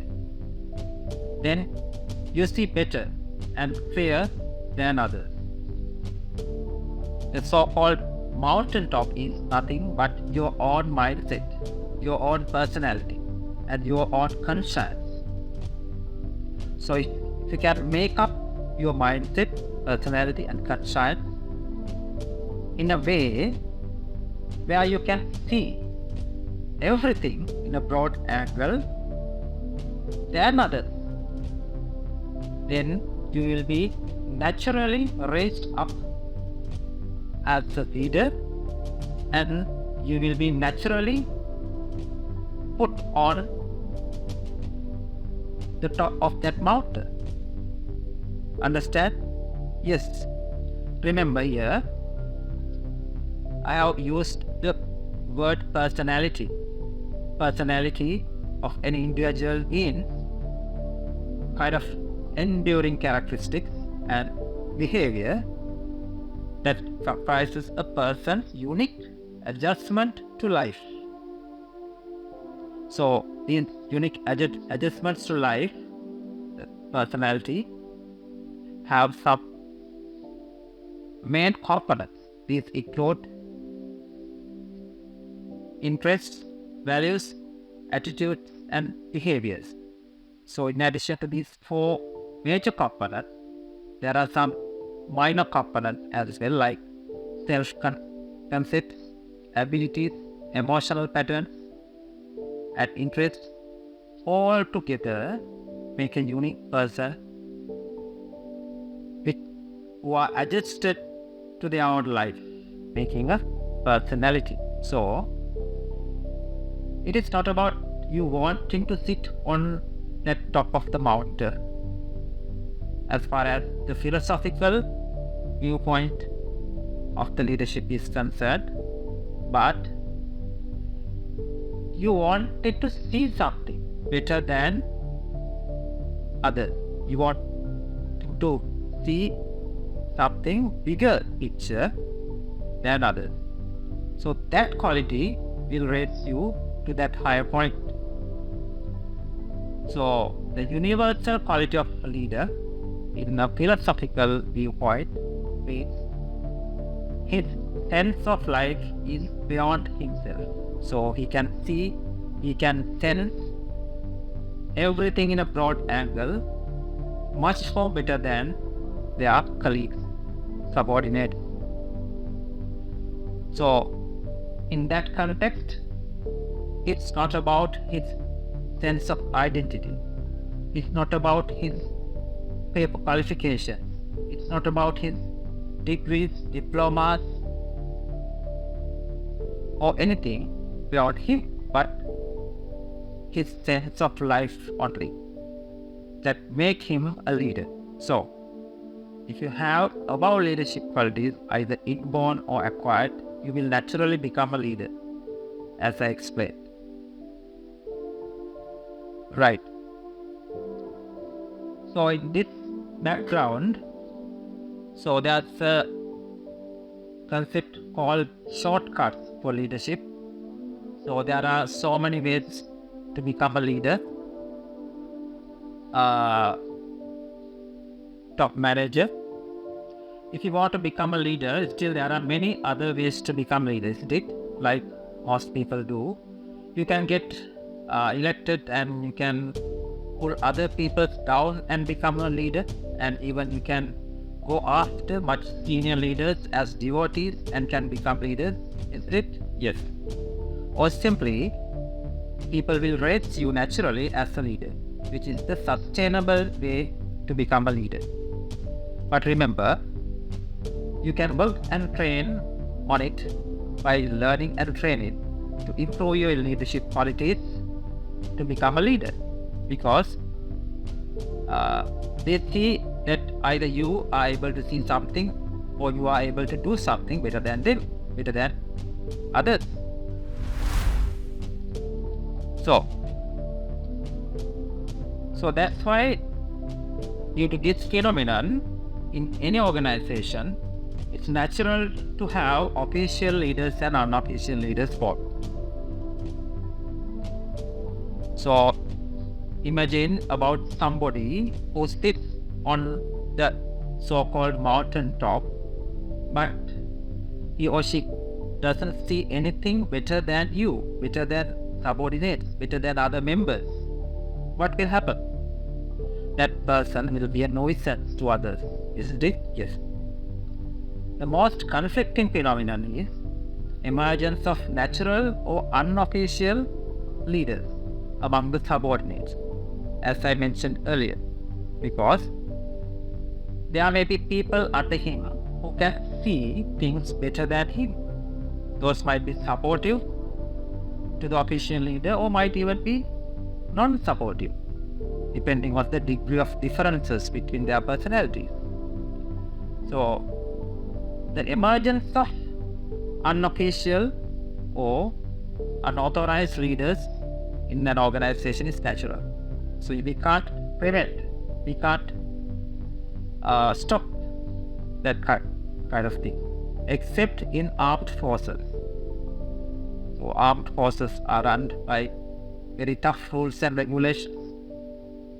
But in our setup, healthcare setup, we don't see such tough rules and regulations. So, union leaders, social leaders, religious extremes, and that kind of natural leaders exists.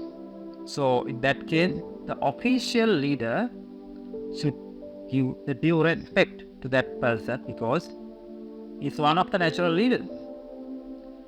The official leader should have the common sense to deal with such natural leaders in a friendly manner to get their support to their leadership journey. Then you can avoid conflict of interest within that organization, and you can maintain the harmony without conflict and disharmony. So that is the lesson you have to learn from this philosophical component of this seminar. Other important thing is natural, outstanding, great leaders are not selfish. I'm not talking about the leaders who have fulfilled paper qualifications and the expertness of the field who become artificially and sit on the top of the mountain. I'm not talking about them. Of course, most of such people are also not selfish. But natural leaders are born as selfish people. Person becomes a leader because he or she is willing to think and feel and act for more people around him than himself.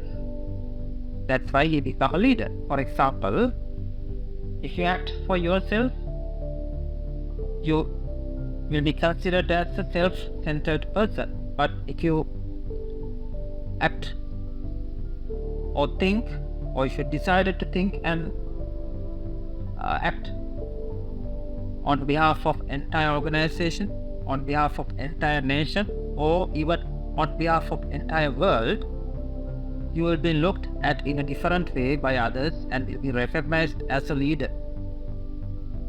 So, leaders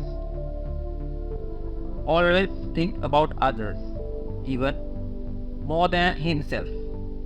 In that case, essentially, your leadership will come from the right context, depending upon what you are identified with.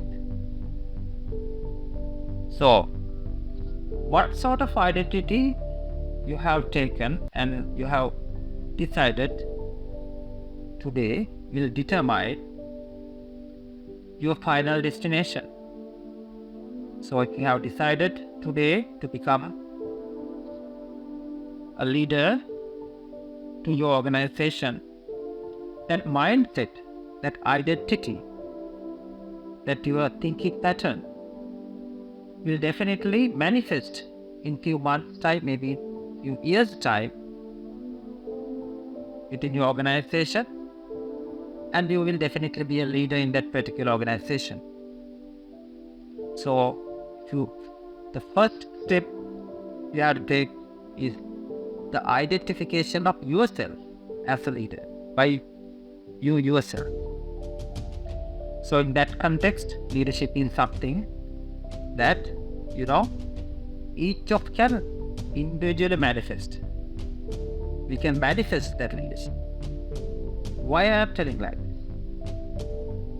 So if you read the life stories of great leaders, you can get confirmed this fact. So all these great leaders have that instinct or internal burning requirement, burning vision inside their subconscious mind to become a leader, to sit on the top of the mountain. That mindset itself manifests after some time in their life to make him a leader. So that is a true phenomenon.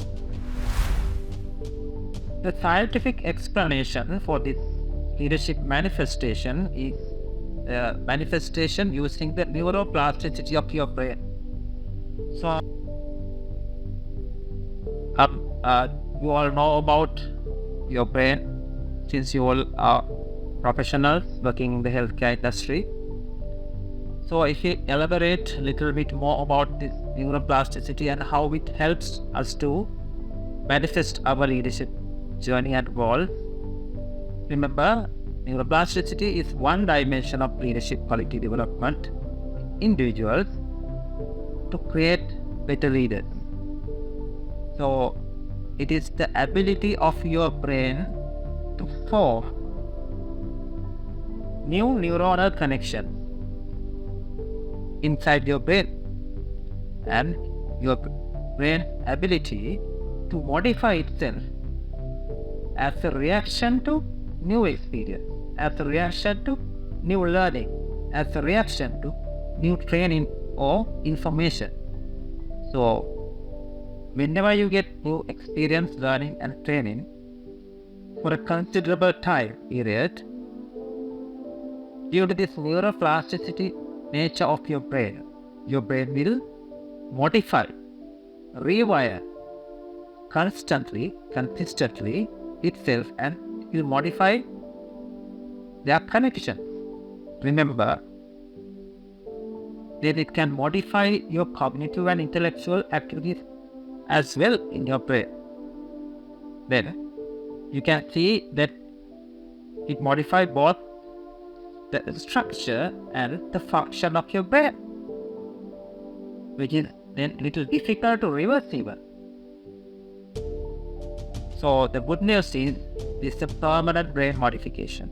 So if you practice your leadership qualities for more than 3 or 4 months, due to this neuroplasticity, you will achieve spontaneously a brain status, something little closer to some kind of spiritual development where nobody can't reverse it back. Once you have achieved that point, it's like achieving a kind of an enlightenment. Once you become a leader, nobody can't change your neuroplasticity, changes in your brain. So it's like learning a new language. It's like practicing music, right? Likewise, you can manifest and produce good brain for good leadership.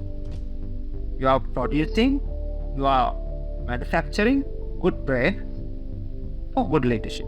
So it's your brain which ultimately make you a good leader.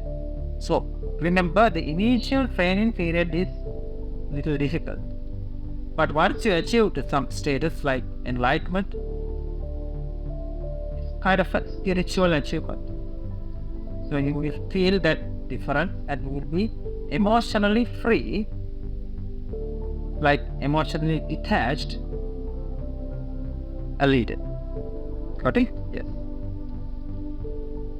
So now then, having explained about this philosophical background and the philosophical dimension of the leadership, let's discuss a little bit more about some ways to improve your leadership skills.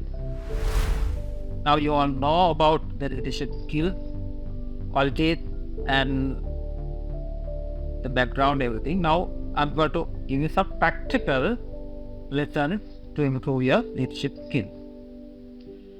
Here are a few suggestions to get you on the path to become a better leader. I will explain 5 such ways to become a better leader. Number 1, identify your weakness and threats. So for that, you have to do a personal SWOT analysis. SWOT analysis is usually done for workplaces to understand, identify weaknesses, strengths, opportunities, and threats. But you can do it for personal analysis as well. So SWOT analysis is a method for identifying and analyzing your internal strengths and weaknesses. Also, it helps to understand or identify external opportunities and threats as well. So that will shape your current and future operations, and it will help to develop a strategic plan for your personal development, personal goals. So this is not always easy anyway, because we often have some blind spots for our own strengths and weaknesses, because we never identify, we never recognize our weaknesses in a more objective manner. It is little subjective. However, it's worth understanding these so you can grow your potential very quickly. To get started, you can make a list of both your strengths and your weaknesses, but you have to be as specific as possible, because it might be a good idea to ask for feedback from others to paint a more accurate picture. Because if you try to do it alone, as I mentioned earlier, your subconscious mind will never accept some weak points of your personality and even some strengths of your personality. It's your audience, it's your friends, it's your subordinates who can highlight your weaknesses, who can highlight your strengths. So to be more objective, better to get some feedback from another person as well. So you can see a small guide for your as a practical activity. You can add it to this matter. You can select your weaknesses and strengths, opportunities and threats using this table as a rough guide to do a personal SWOT analysis now. So I'm not going to read up and explain the contents of this rough guide. You can read up and understand, and then you can pick up the points from your personality and write it down here. Then you will have a very nice and transparent, like a psychoanalysis of your own personality within this paper. Then the second strategy I would like to suggest for you all to improve your leadership skills is taking management and leadership courses and reading books. One of the best ways to improve your leadership skills is to take online or physical courses and reading books. Remember, NIBM provides such excellent programs for leadership development. So, reading books also plays a major role for skill development. In general concept, we believe that reading books won't improve your skills. No, it's wrong. Reading books also can improve your skills. That can provide you with knowledge, which ultimately improve your skills needed to be an effective leader. Both hard skills and soft skills can get improved by any of the above methods. Taking courses will also help you to network with other professionals as well, especially the professionals who are working in other fields, not in medical fields. That's very important to build up your leadership skills, because you can expand your professional framework by exposing your personality to other specialist fields, especially the management field, business field, and all that, and the research field especially. So whether you take courses online or personal, you have to better to choose a program that is reputable and accredited, depending on your goals. You may want to look for courses that have an international focus as well. So, however, it depends on your target and your identity. Right. Then, number 3, I would suggest to brush up your skills, hard skills. So, it's not secret that technical skills are becoming increasingly important. It's essential, therefore, that leaders have a strong grasp of skills relevant to their industry, especially like financial analysis, project management, and contract management are all examples of important hard skills. These are common even for healthcare industry. And skills are not only to handle projects with financial analysis, projects or contract management, but the skills and knowledge which you can gather from developing these skills can be implemented your leadership capacity within your small department. You can amend, you can modify these skills according to your place, and you can use them and customize them to your personality. So that is the beauty of learning this kind of hard skills, because these hard skills are not meant to be used in the same manner. You have the creativity, creative ability, innovative thinking pattern, you can modify these skills accordingly, and you can use them in a much more innovative manner in your department to give a more efficient and productive outcome. So some of the hard skills you need to in healthcare sector are listed below. So I'm not going to explain it in word by word. You can read up and you can search more about each and every skill and how to improve your skill. So let's move on to the final fourth advice.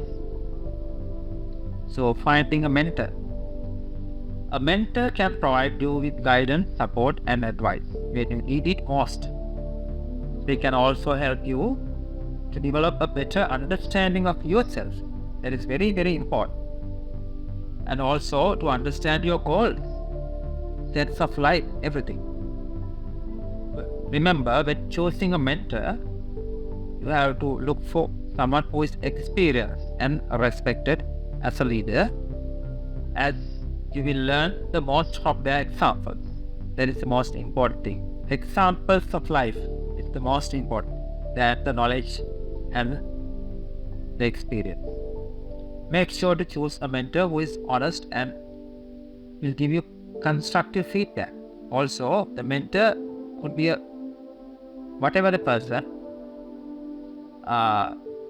You also choose person, someone who you feel comfortable,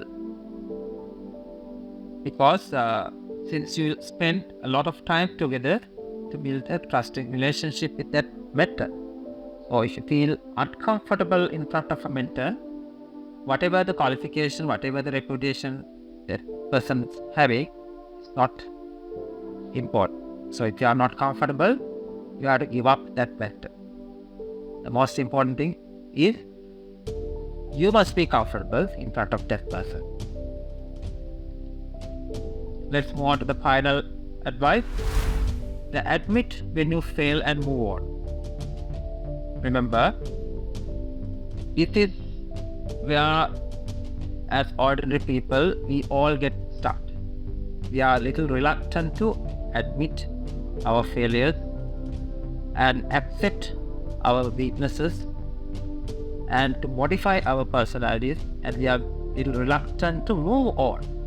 That's why we are get stuck. You can't move on, you never get stuck, isn't it? Yes. So the word itself gives you an idea about the importance of admitting your failure. Once you admit your failure, you can move on. Otherwise, you will definitely be stuck. You will definitely be sink down within that failure. Everyone makes mistakes. Even religious leaders, spiritual leaders make mistakes. They did mistakes, they are doing mistakes, and they will do mistakes in future as well. So why we can't do mistakes? As a leader, it's important to admit when you have failed and learn from it. So this shows your team that you are a flexible human and that you are willing to learn from your mistakes. That's very, very important. So if you are willing to accept responsibility about your weakness or about your failures, it will definitely build trust and credibility with your team. Within your team. So you have to use your failures as an opportunity to personal improvement. By reflecting on your mistakes, you will definitely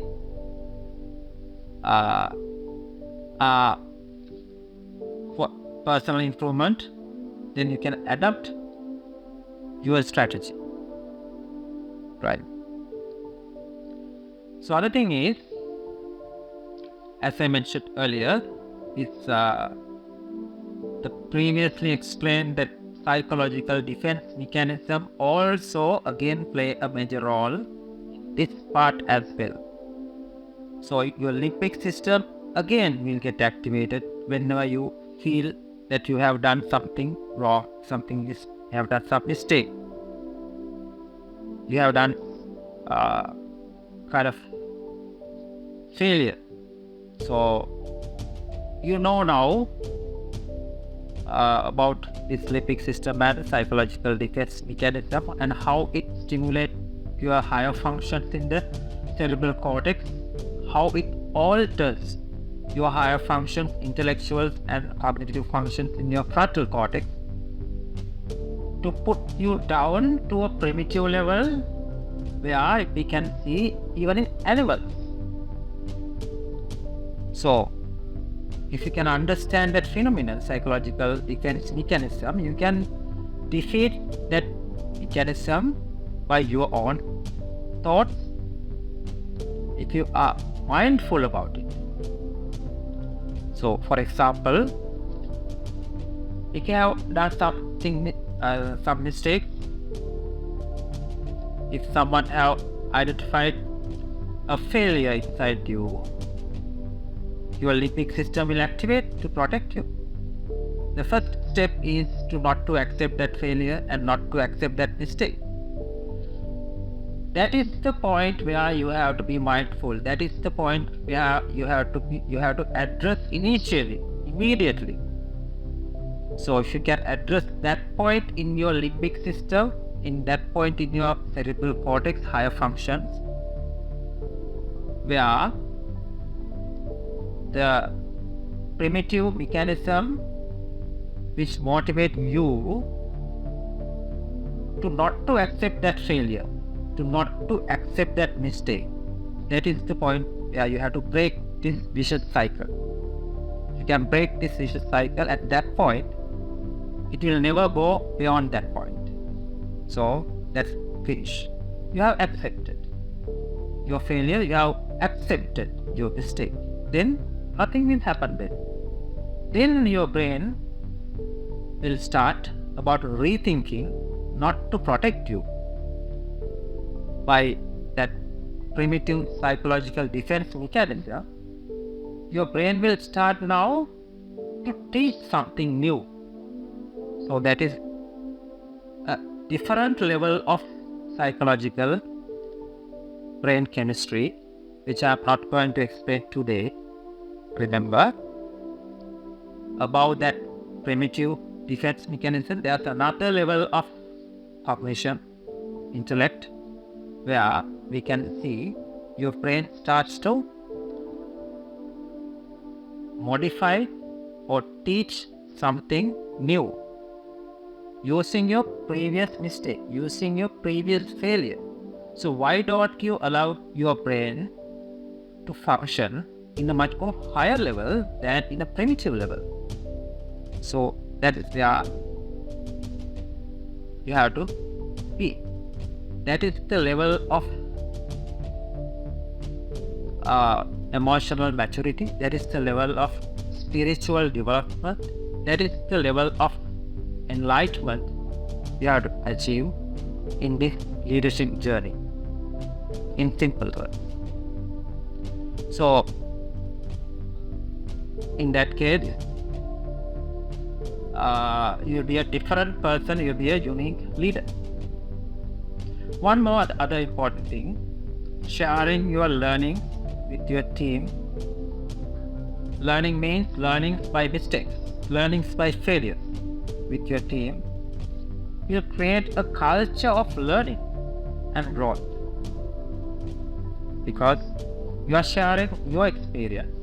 Then your subordinates will learn from them. They will continue to learn. This learning environment is very, very important. The leadership, because people always can fight together by this culture to learn more about how to improve as a leader and turn your mistakes into positive learning for yourself and your team as well. If you can't admit your failures, it's not depend on the others' concerns. Remember, most of the ordinary people do not accept their failures, not only due to that limbic system phenomena, but also due to others' concerns, because they concern more about, not about their mistakes, but about the others' concern about their mistakes. Got it? Others' concern about their mistakes, because they overthink about others' concerns. So if you can stop that overthinking about others' concerns about your mistakes, you can move on very quickly. You will be not stuck within that mistake. You will not get stuck within that failure. You will rapidly and quickly you can move on. So that is very important lesson you have to learn. As far as your psychological mindset development is concerned during this leadership journey. So you all have realized the fact that this admitting failures and admitting your mistakes and practicing humbleness is not a matter of the other person. It's a battle between your limbic system and your frontal cortex. the battle inside you. So please leave the other person away from the battle between your limbic system and cortex. You know what I mean? So if you can't accept your failures and your mistakes, that's a problem. That's a battle between your limbic system and your frontal cortex. So please don't get involved the other person to that battle. Leave that person away from your battle. Try to sort out your battle within yourself. Equally applicable for the humbleness as well. So if you can't respect others, if you can't understand the value of other people, it's not a matter which is related to the other person. It's a battle between your limbic system and your frontal cortex, your higher function and your primitive function. So sort out that battle within yourself and please leave the other person away from your battle, and please give the due respect to that person until you sort out your battle within your brain. So that is the simple explanation which I can give to be humble people and to be people who can admit their failures at this in this point. Okay, there comes a somewhat practical topic now. That is about how do you demonstrate your leadership skills in your workplace.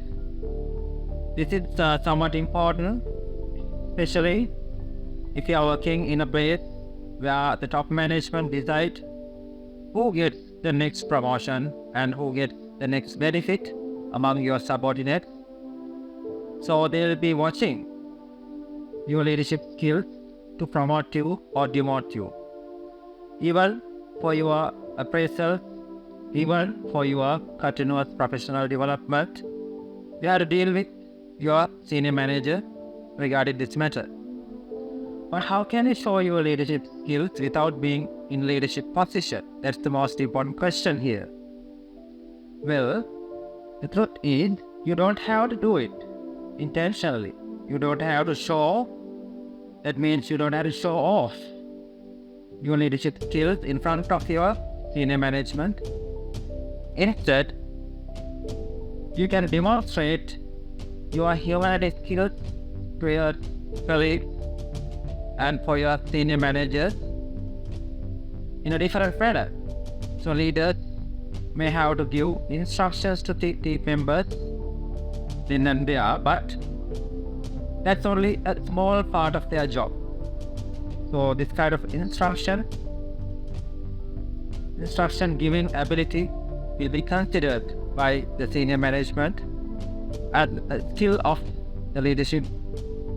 But you can focus on displaying the other key leadership skills that will help others. So let's discuss little deep about these skills.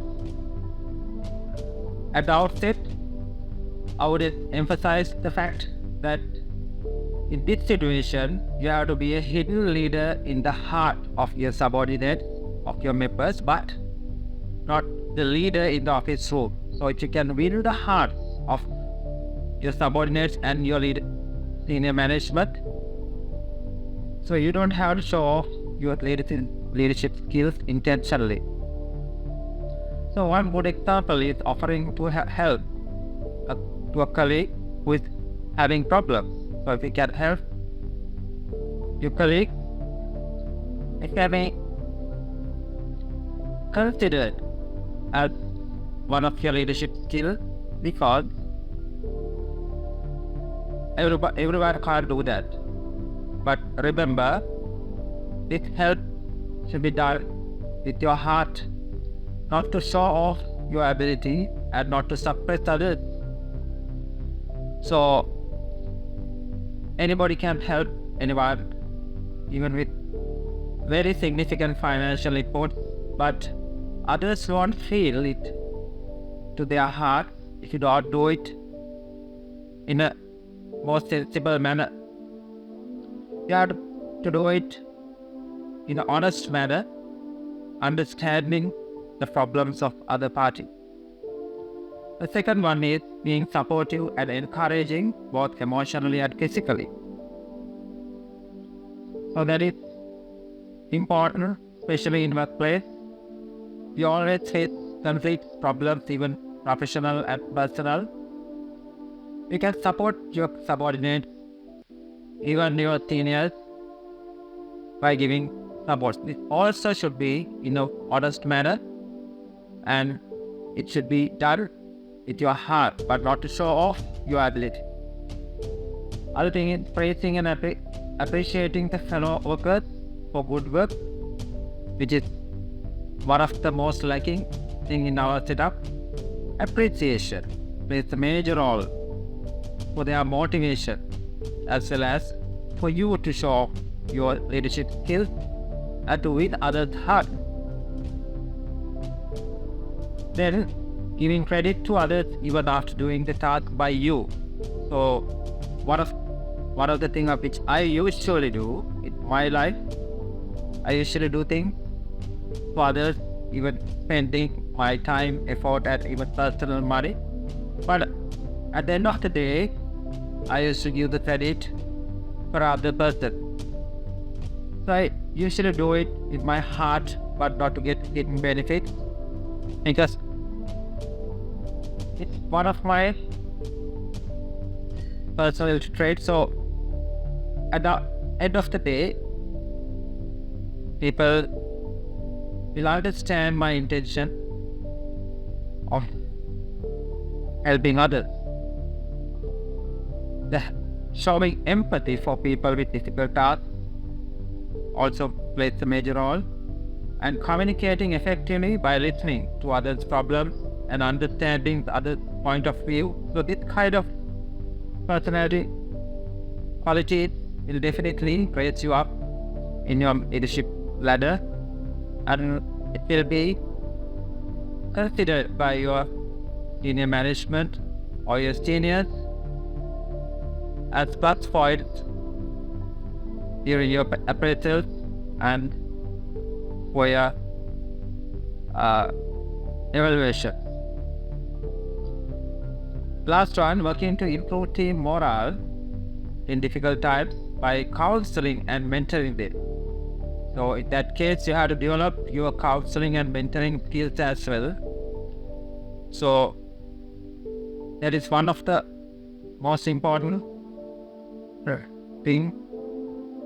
If you are dealing with your colleagues as for friends, as for family members, so it will definitely give you credit in your workplace.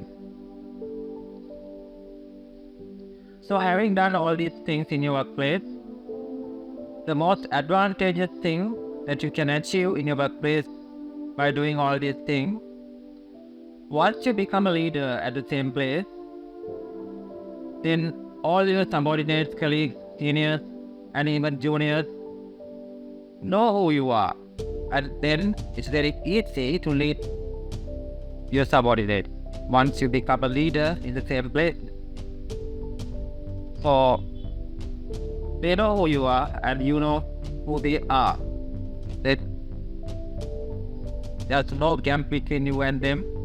So as a leader, you can do your work and you can raise your organization or even your small department to a higher level, because you will become a kind of easygoing person among your employees. So having done all these things, at the end of the day, you will find a question and you will be wondering, why do we have to do all these things in our life? Do we have to do all these things in our life? So why can't you come to our job, and why can't we do our job and go home peacefully without doing anything which I have mentioned earlier? Somebody might find this kind of thing as unnecessary thing in your workplace, practicing leadership qualities practicing this kind of outstanding leadership personality trait, someone might find these things as unnecessary things. Isn't it so? But there's a rationale behind that also. You know, the purpose of any activity in human existence is basically to produce something. It has been there since the early eras of human civilization. So this production may be even a ball pencil, a motor car, love, joy, maybe ecstasy, health, well-being, whatever. So it doesn't matter what we want to produce. So we want to produce something. So when we act on that, we want to do it in a much more effective manner. How small an act or how big an act is not that important. So it's a question of with how little, how much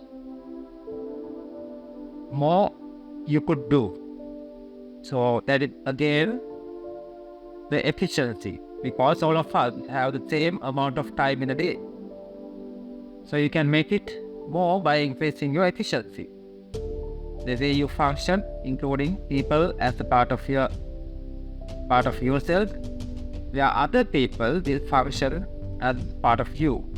So I'm coming to the point, to the rationale behind doing all these things in our life. So, but different times in the history, people wanted different things in the surface of the earth.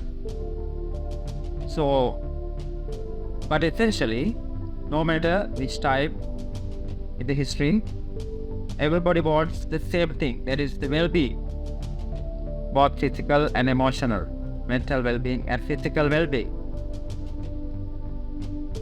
In pursuit of well-being, maybe 100 years ago, somebody would be going in search of water to gain well-being. Today, you are going in search of online health services to gain well-being. But remember, the core purpose is same.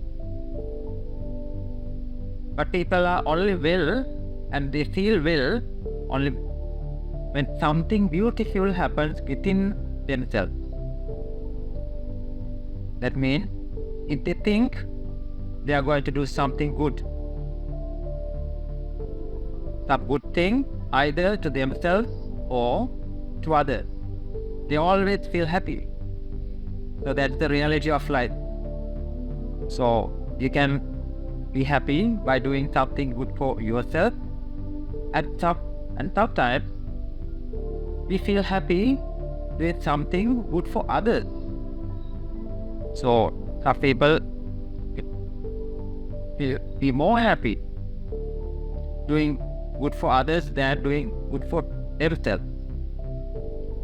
So what the healthcare professionals, since the healthcare professionals are directly and indirectly involved with doing something good for people, for the society, and for the mankind, fundamentally, they become happier doing it more efficiently and effectively.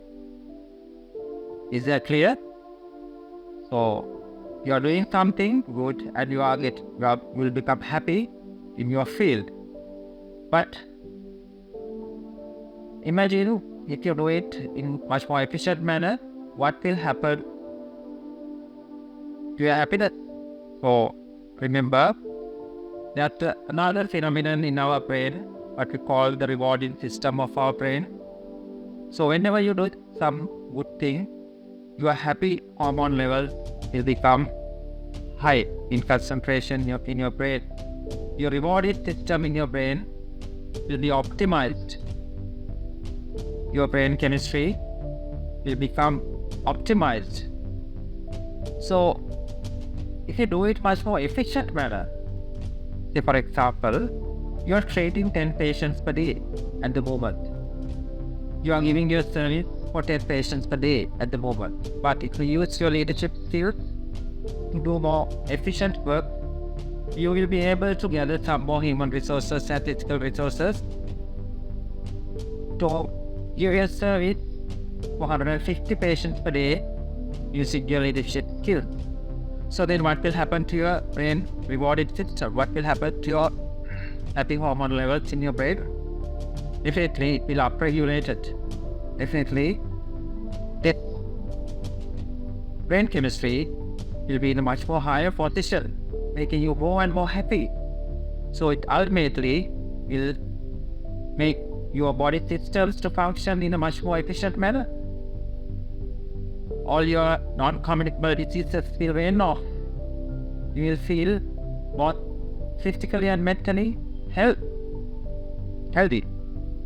So that is the rationale behind doing all these things in your life. So as a human being, as a natural and healthy human being, we all expect our physical and mental well-being. So doing something using your leadership skills will never be a waste. It's a very big investment for your physical and mental well-being and spiritual development. And it's kind of, as I told earlier, it's kind of achieving some stage towards your enlightenment. So don't hesitate to use your leadership skills to serve more and more people in an efficient manner. So then let's move on to the other topic. So what type of leader you are? So traditionally and theoretically there are 5 leadership styles people will end up during the climbing of leadership ladder. So I'm not going to explain the theoretical leadership style. So these are, for example, autocratic leadership, conservative leadership, or consultative leadership, or democratic leadership, and laissez-faire leadership styles. But you may have already heard of these types. I'm going to mention the different practical 5 types here now onwards. However, these different 5 types ultimately correlate well with the traditional classification as well. Okay? But what we need is a practical knowledge, but not a theoretical knowledge. So that, remember, leadership always is a ladder. You might have to go up and down, again and again in that leadership ladder to be in different types in the spectrum, depending on the environment, depending on the circumstances, and depending on the situation, and depending on the needs of the team or the team members, and depending on your goal. So there's no hard and fast rule to be in a particular type of leadership style.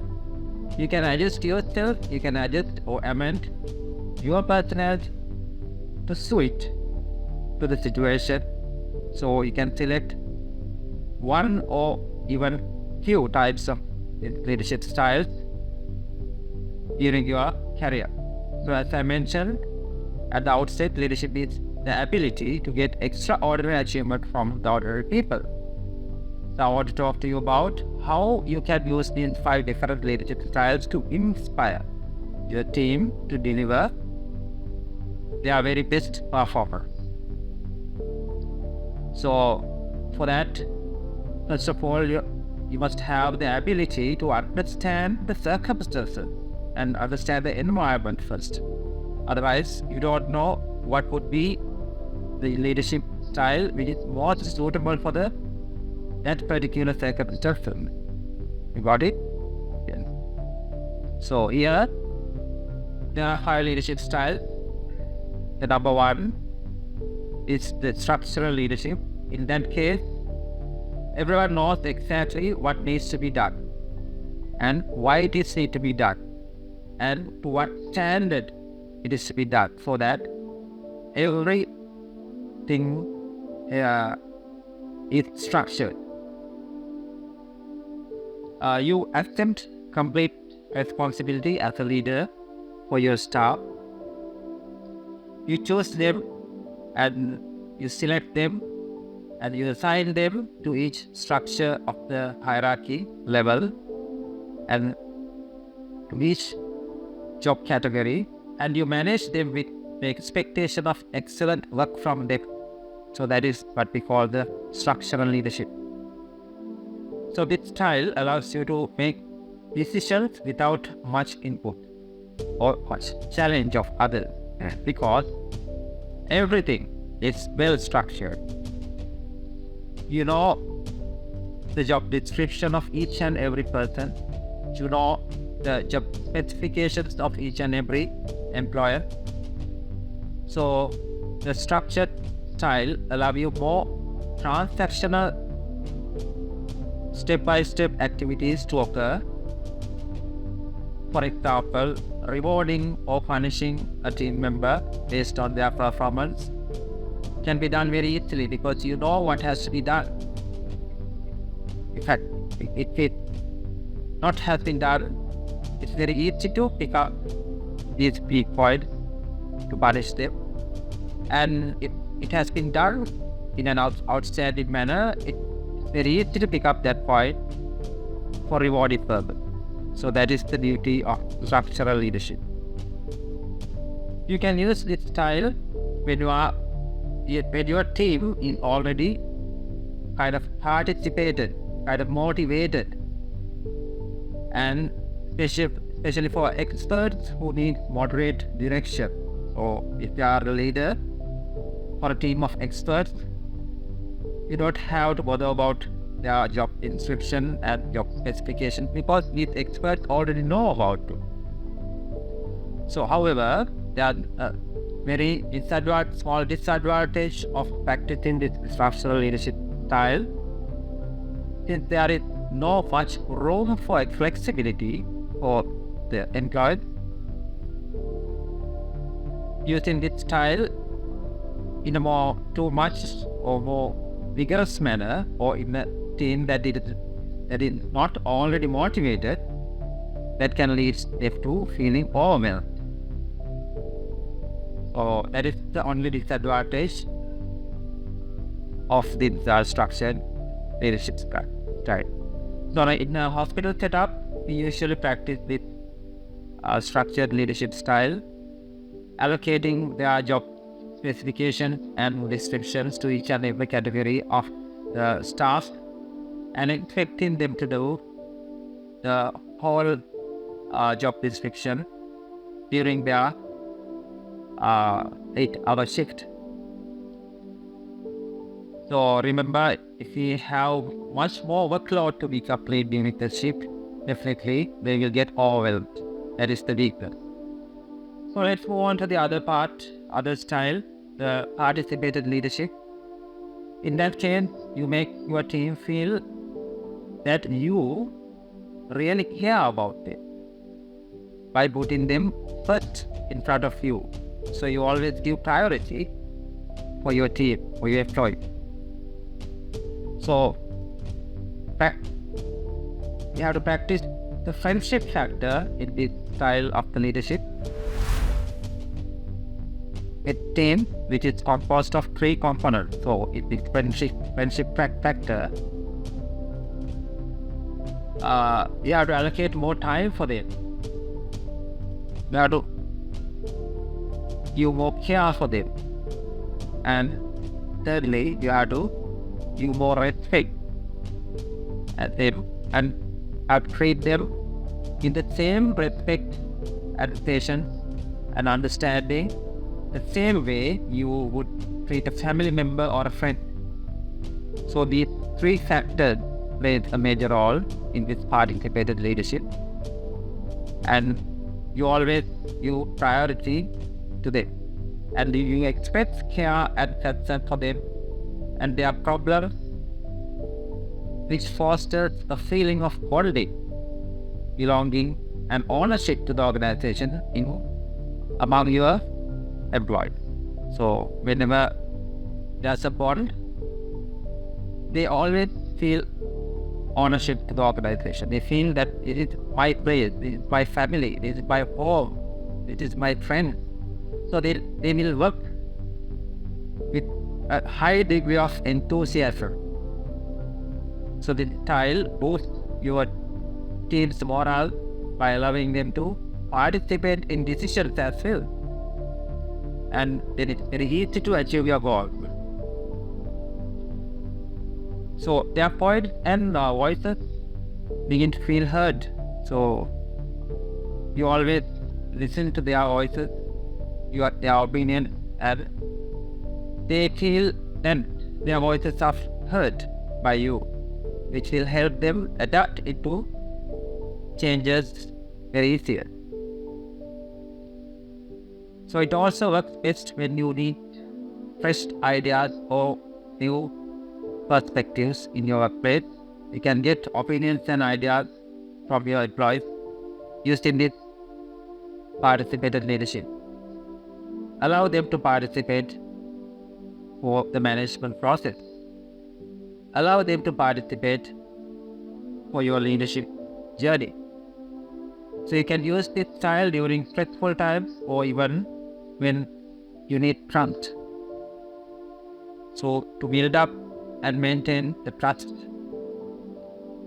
But if you use excessively this style, relying on it and nurturing this style, it can cause poor performance over time because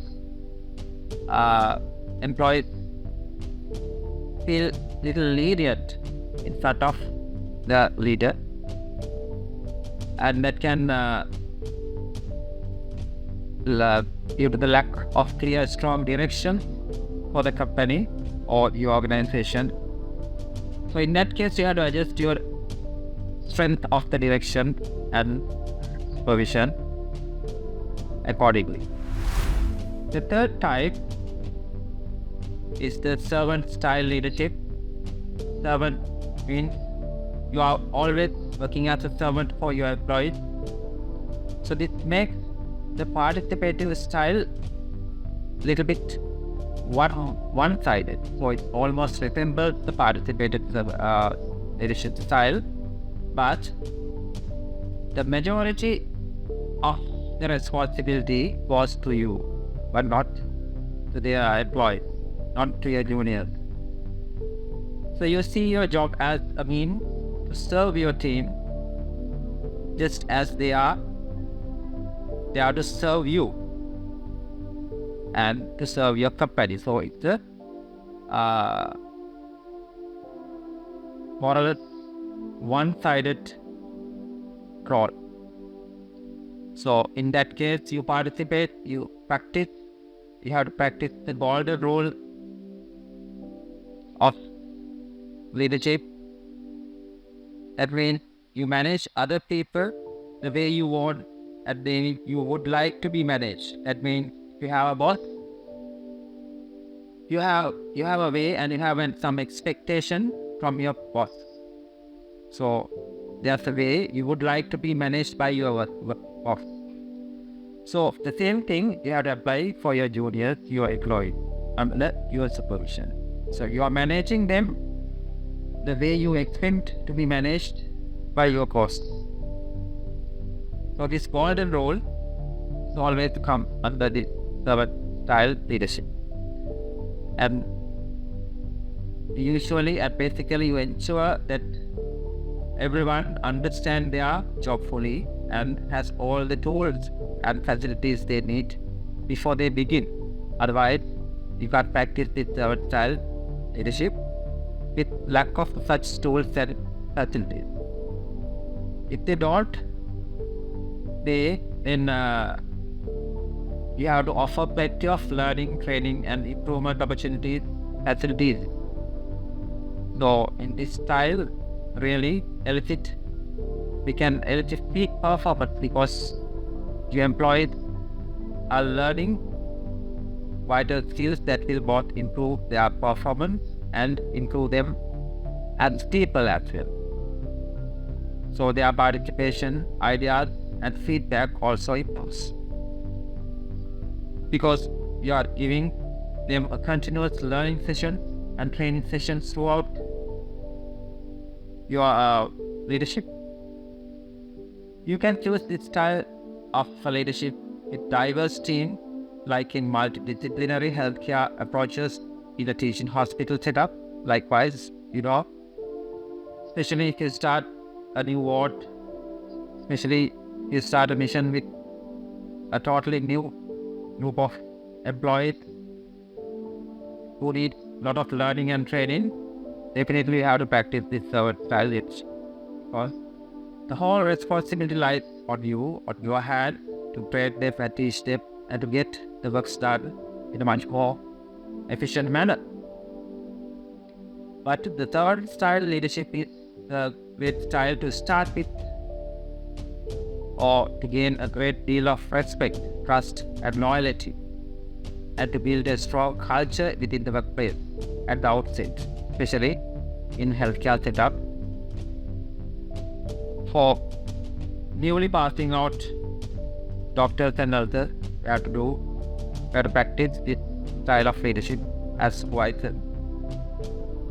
But at the same time, if you don't balance this style well, this could lead team to run slowly and with limited direction and vision, because they begins to depend on you somewhat emotionally and physically for your supervision, and they don't feel that they are free to work. You continue to teach them, train them as for a kindergarten student. They will begin to emotionally depend on you, so they won't find their own paths for you, their own personal development, and they will always come after you, get it done from by. So that is the only weakness in this leadership style. Otherwise, it's a very good style to practice in your workplace, especially in healthcare sector. Other type, the freedom leadership style. In that case, you give your people the freedom to perform. Once you assign a task, you try to stay out of the way from them, only to comment and help them when needed, just to supervise them, then and there. You take on more of an authoritative role by pointing the team towards a vision or goal. But similar to the servant style, you always leave the means of bond to each person. Remember, even in the freedom style, you never give them the total freedom. You always keep a bond, an obligation to your employee or subordinate. You can use this style when you have a tremendous expertise and have a team of highly experienced employees who don't require a lot of supervision. For example, if you are the medical director, if you are leading a team of specialist doctors, you don't have to supervise them frequently because they are experts.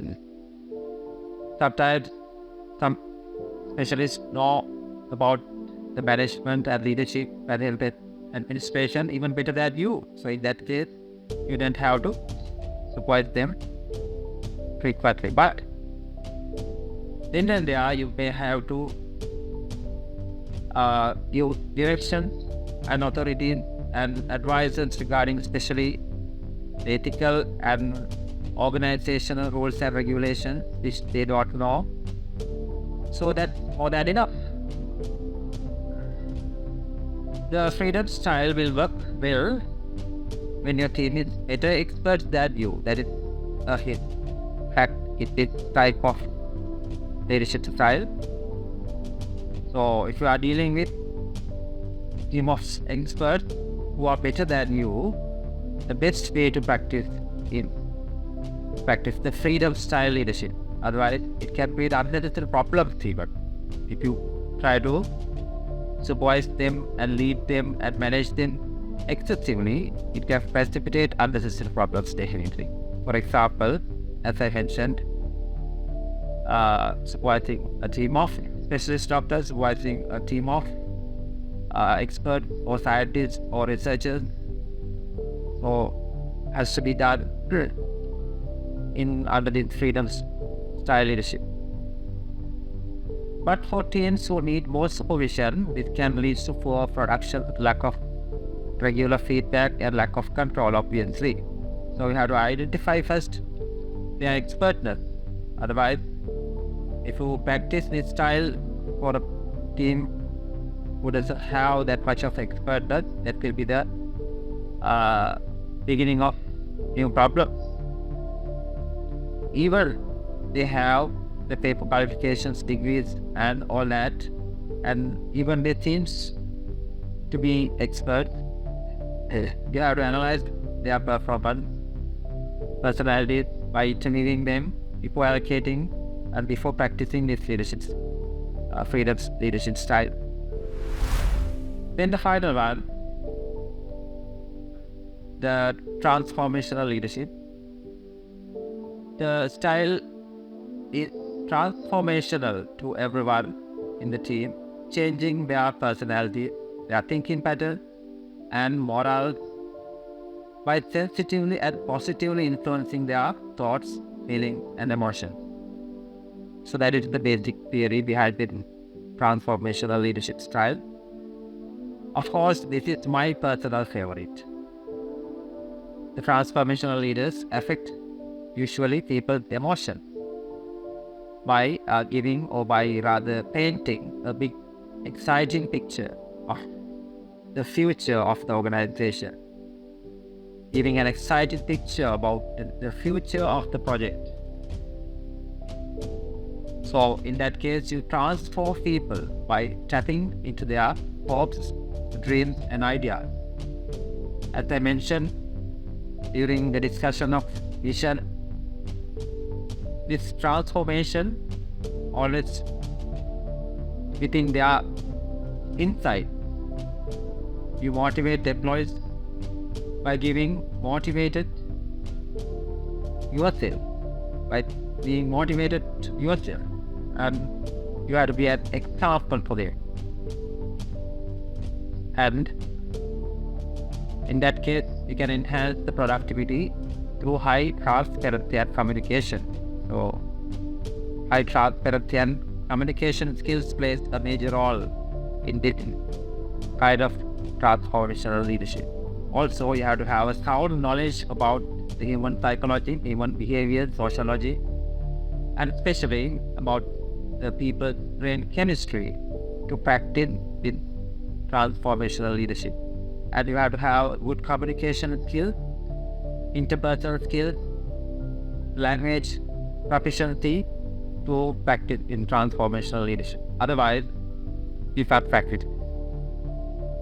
You can use this style to focus on building lasting or long-lasting personal strength that make your teammates more successful and confident in themselves as well, the company. But remember, as I mentioned earlier, you can't practice this if you lack the proficiency in this content. If you lack the proficiency of the leadership qualities which are required to practice this transformational leadership, namely the personal skills, language proficiency, and other personality traits like as I mentioned. So if you lack this proficiency, you can't practice. So you can practice, but the outcome would be not that productive, efficient. At the same time, you can't practice this if your team is unwilling to change or unwilling to learn. So, there are different kind of personalities in this society. So, if you gather a group of people with that kind of abnormal personalities who do not wish to change or learn, they first need rehabilitation, they first need counseling, they first need to change their personality before practicing in transformational leadership. Otherwise, you can't get good outcomes. So, there you have the 5 different leadership styles. Remember, the process of developing leadership style is simple, but not that easy, because nothing worthwhile is easy,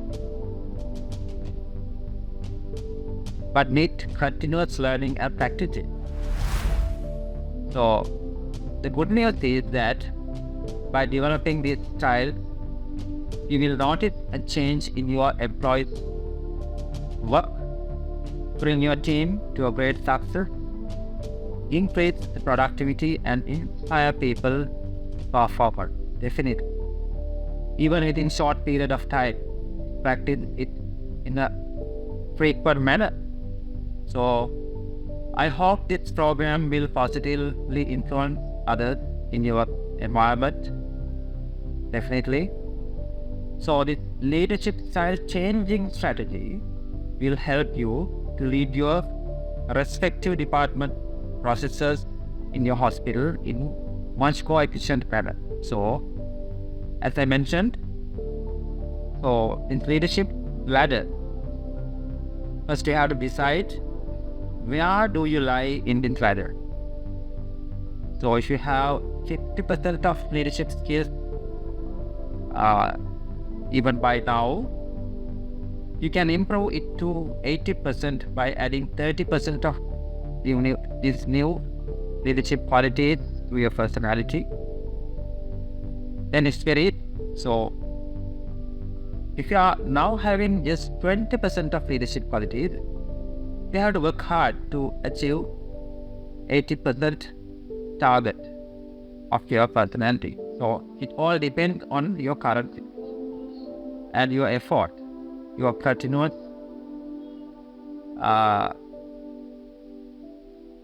effort. So remember, if you want to change your future, you have to take actions today itself. So that is the take-home message. So we are reaching and we are coming to the final thoughts now to end up in the workshop and the seminar. Leadership is a complex topic, of course, from setting goals to admitting future. There are many ways to improve your leadership skills, as I mentioned earlier, throughout this session. Starting from the philosophical background, I have explained it, neurochemical aspect as well. So now you know in and out about this concept and framework. So it's important to remember that there is no one-size-fits-all approach to the leadership. So there's no that kind of shit on. So it's the customized self-development process that takes introspection, time, and commitment. You have to work hard, you have to practice repeatedly, be a good leader. Take productive outcomes. I think you all have learned something new, something interesting throughout this session. I think I have done a good job for you all. As a healthcare profession, I shared my experience with you all. So it's very easy for you all to teach these things and to implant it inside your brain, since you all are representing the healthcare industry in different levels. You all have the experience in your healthcare industry. So it's very easy to communicate with all these leadership matters to you. Finally, I'm very delighted to do this seminar, since you all are from healthcare industry. So I hope your feedback later. So please don't hesitate to give the feedback regarding it workshop and seminar. Thank you very much for your participation and have a good day.